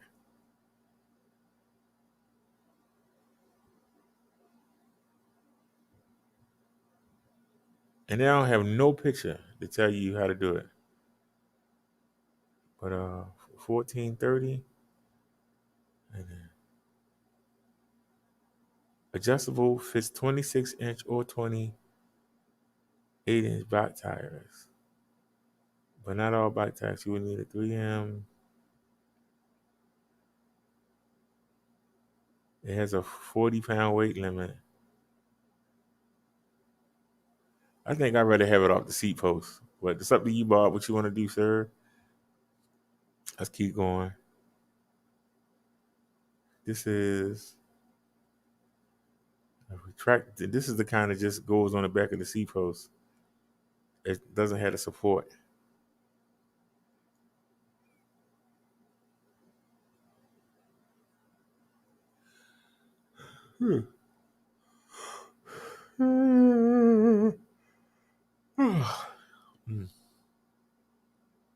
Oops.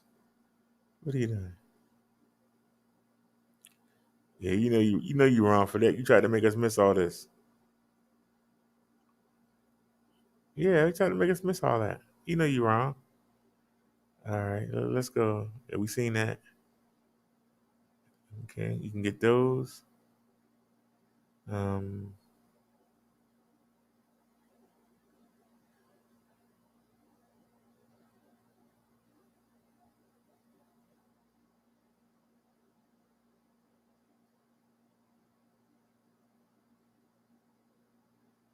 they ain't got no used one. They got a used one for $23.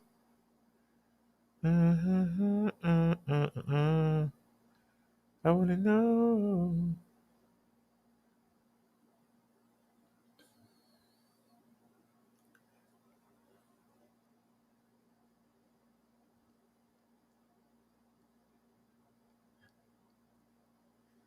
The overhang is to keep the pannier bags from touching the wheel,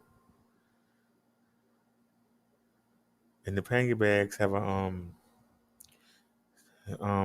They have a tie at the back of them.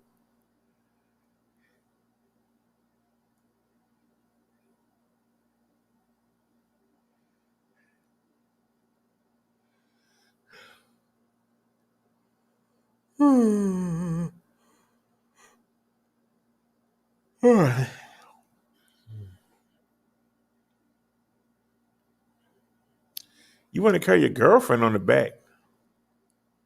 You need to get her a G baby. Get her the G9. I can get it for you for $8.99. This can carry up to 115 pounds. How heavy is your girlfriend? Is she a big girl or a skinny girl?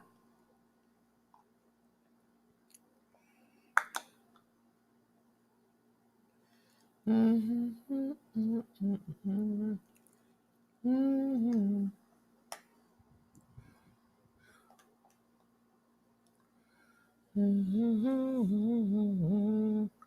wanna know. We're going to the beauty show. Okay, that's 115 pounds.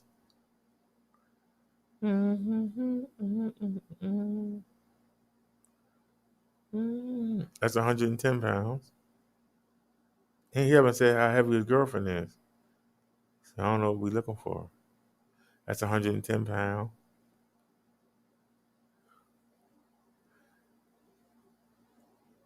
That's a 50.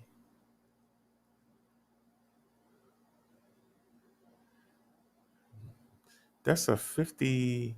Um, that's a 50. Huh.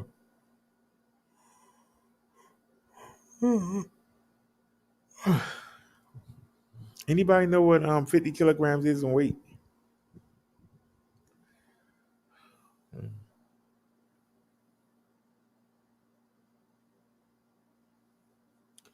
Well,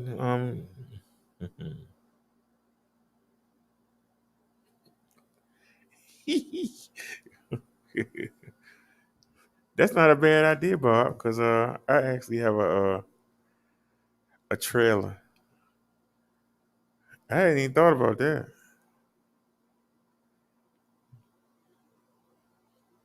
I could put the trailer on. I hadn't even thought about that. I could put the trailer on.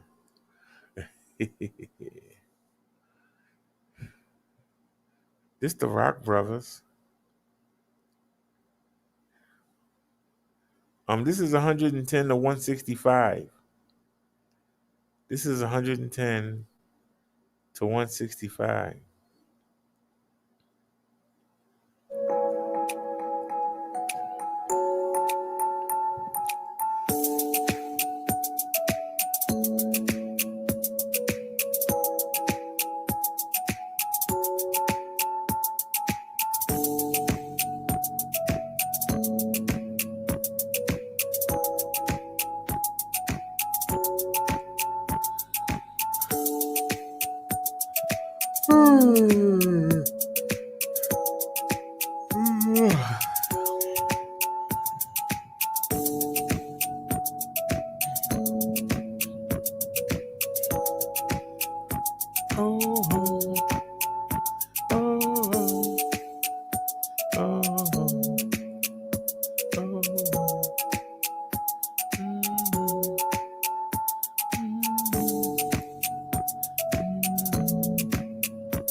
What you think, Bob?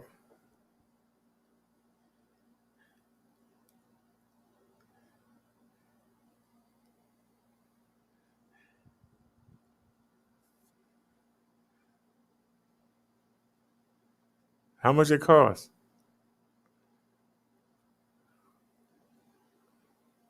$29, Bob. It says it can hold 110 to 165. $29.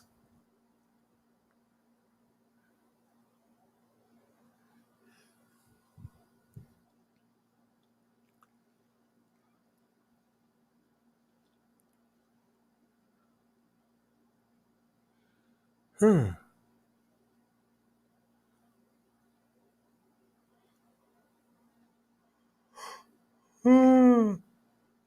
110-pound capacity.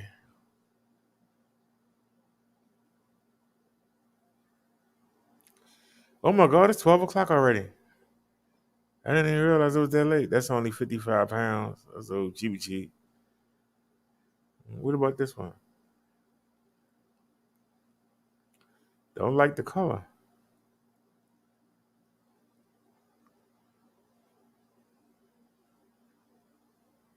It doesn't say what the weight it is.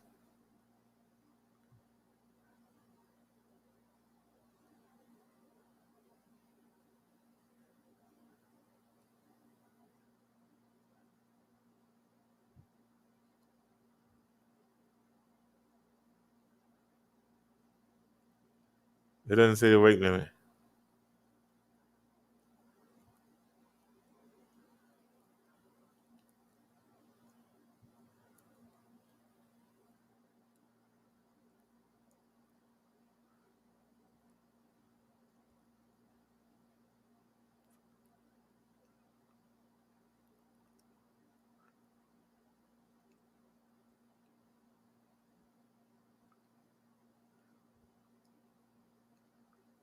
No, you can't use that one.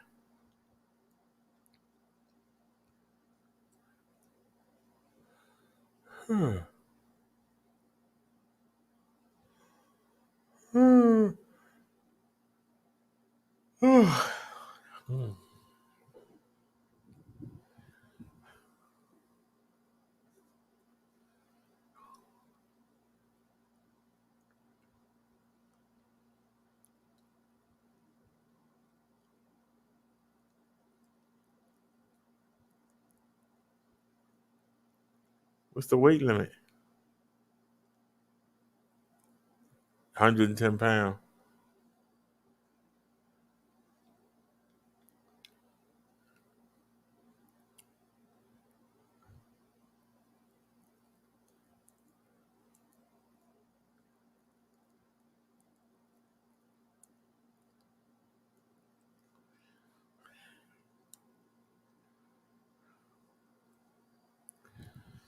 Well, Bob, you have the choice of getting one that just attaches to the seat, and then you don't have to worry about it.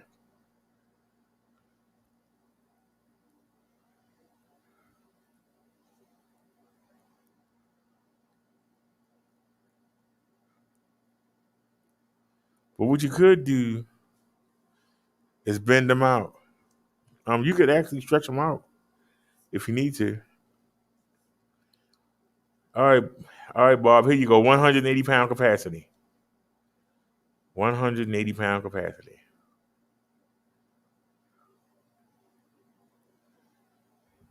They got any used ones? Well, they got used ones for $26.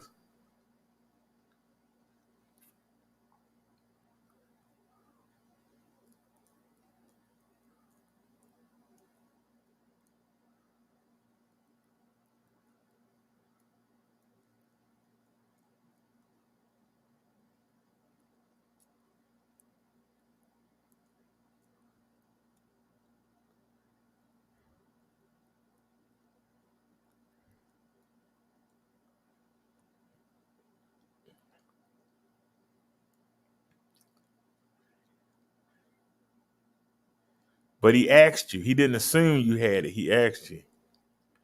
Bobcat, he didn't assume you had it. He asked you. If he asked you, that means he didn't know. All right, Bob, this is 180 pounds.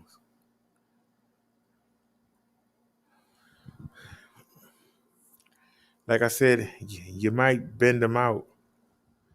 Um, Let's see if anybody asks any questions.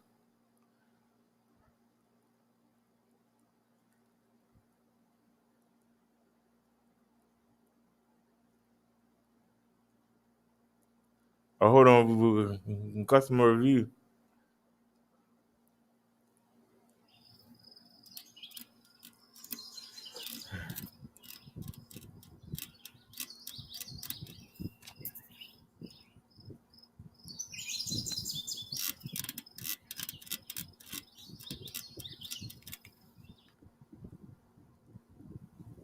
So here we're just setting up a bike rack for my Marin bike. So I have disc brakes, and this bike rack comes with pieces specific for bikes with disc brakes. So this spacer in particular is.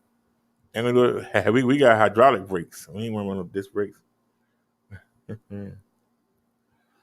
Bobcat said he saw me going up the hill. Yeah, well, that's how they know. He didn't know when he just sitting there. He saw you flying by. I didn't mean to do that. What happened? What I do? Is this the one we're looking at? This is the one. 180 pounds capacity. Look at the reviews.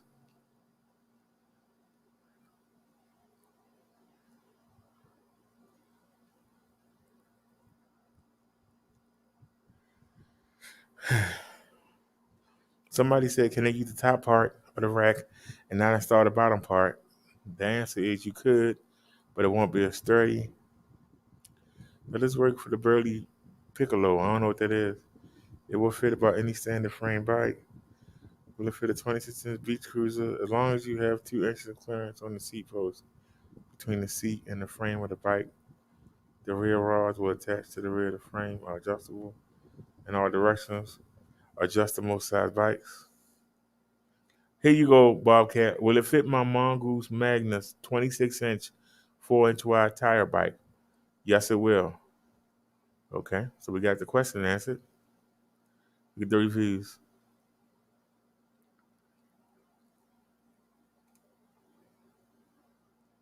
This will be capable of holding 180 pounds on the main supporting bar itself, but the rack, which rests upon the bar and slides out to extend, is not nearly so robust and bent significantly after carrying 120 pounds. Another thing, to the people that said the weight limit is wrong and highly overrated, did you even attempt to screw the bolts on tightly to the point you can't tighten? And once you felt some resistance, you were like, okay, sure, it's light enough to handle weight because I'm 190 pounds and this thing held up like a champ without any problems. All the same tools, but I torqued down everything like you're supposed to. Somebody said broke after riding 1 mile under the massive weight of a 12-pack of Mountain Dew. Somebody said great heavy duty rack. First, some shortcomings did not include instructions, which is well documented. Some people are complaining about this, however, instructions are available online, and I was able to install it without them. It's pretty intuitive. Screws included are good quality, but they're way too long. If you don't have much clearance, they might touch the spokes. Not much clearance between the seat and the rack, unless you move the rack out of the supporting beam. This is a This is a design flaw. The supporting beam should be a little longer. Items like out. Make sure you do not have any brake or shifter cabling where the supportive legs are attached. This is by design. If you are not careful, it's your fault. Don't blame the product. If your seat is pretty high above the wheels and you attach it to your seat post, it might look pretty ridiculous. Mine's like this, but again, it's by design. If you do not have to use the seat post and have attachment points in the body of the bicycle, you may order a different type. Those who have carbon fiber frames should be very careful not to over tighten the clamps. Use a torque wrench if possible.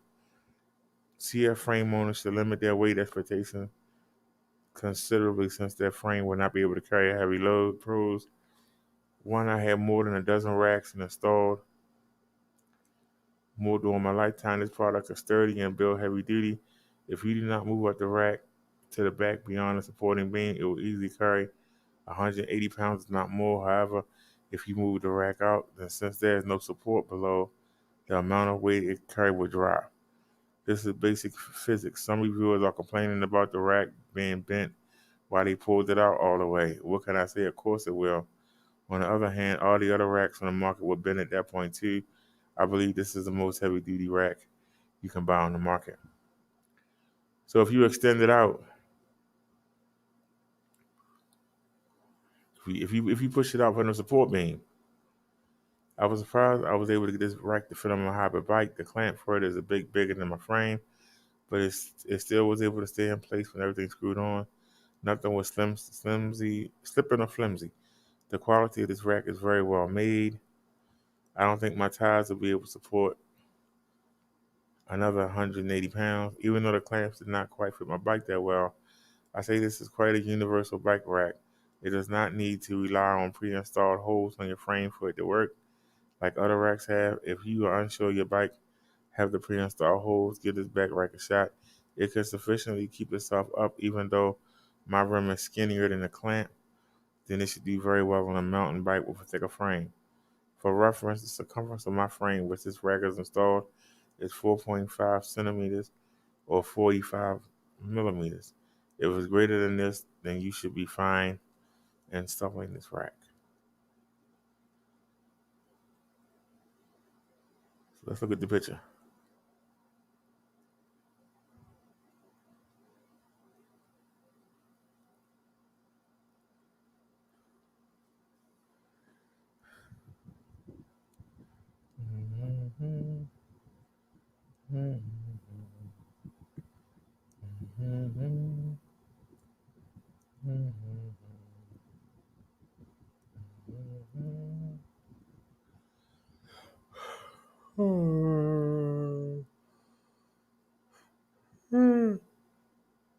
Excuse me.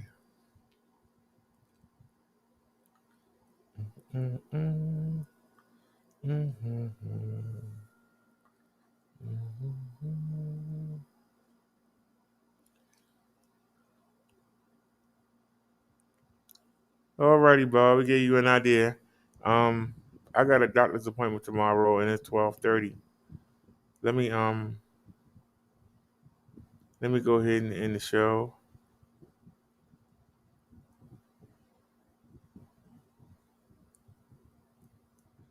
And what? Oh, that's Inside Edition. We can't show that.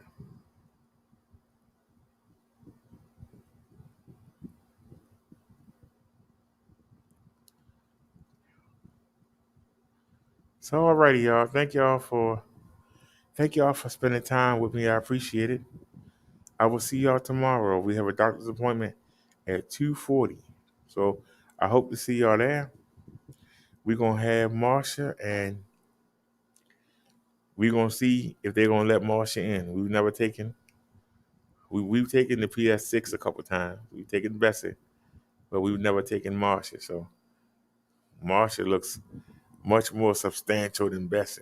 So we're gonna see if they give me a hard time when I walk in there. We'll see. And I can already tell you, it's gonna be a trip getting her on the elevator. It's gonna be a trip getting her on the elevator. But tomorrow should be fun. Like I said, when we come out, we're gonna ride around. I might even I don't have to. That's a 14.5 amp battery. We should be able to come out and ride around and then come back home. So all right, y'all. As Nia would say, see you soon. As I say, I'll see you tomorrow. I hope y'all come with me. We're gonna be live. We're going to the doctor's office. That's right. I'm going to take an e-bike. We're going to take the Marsha into the hospital. And I'm bringing y'all live. Okay? So I'll see y'all tomorrow. Y'all have a great night. And thanks for watching. I appreciate it. Y'all have a great night. Peace, everybody. We out. Thanks for watching.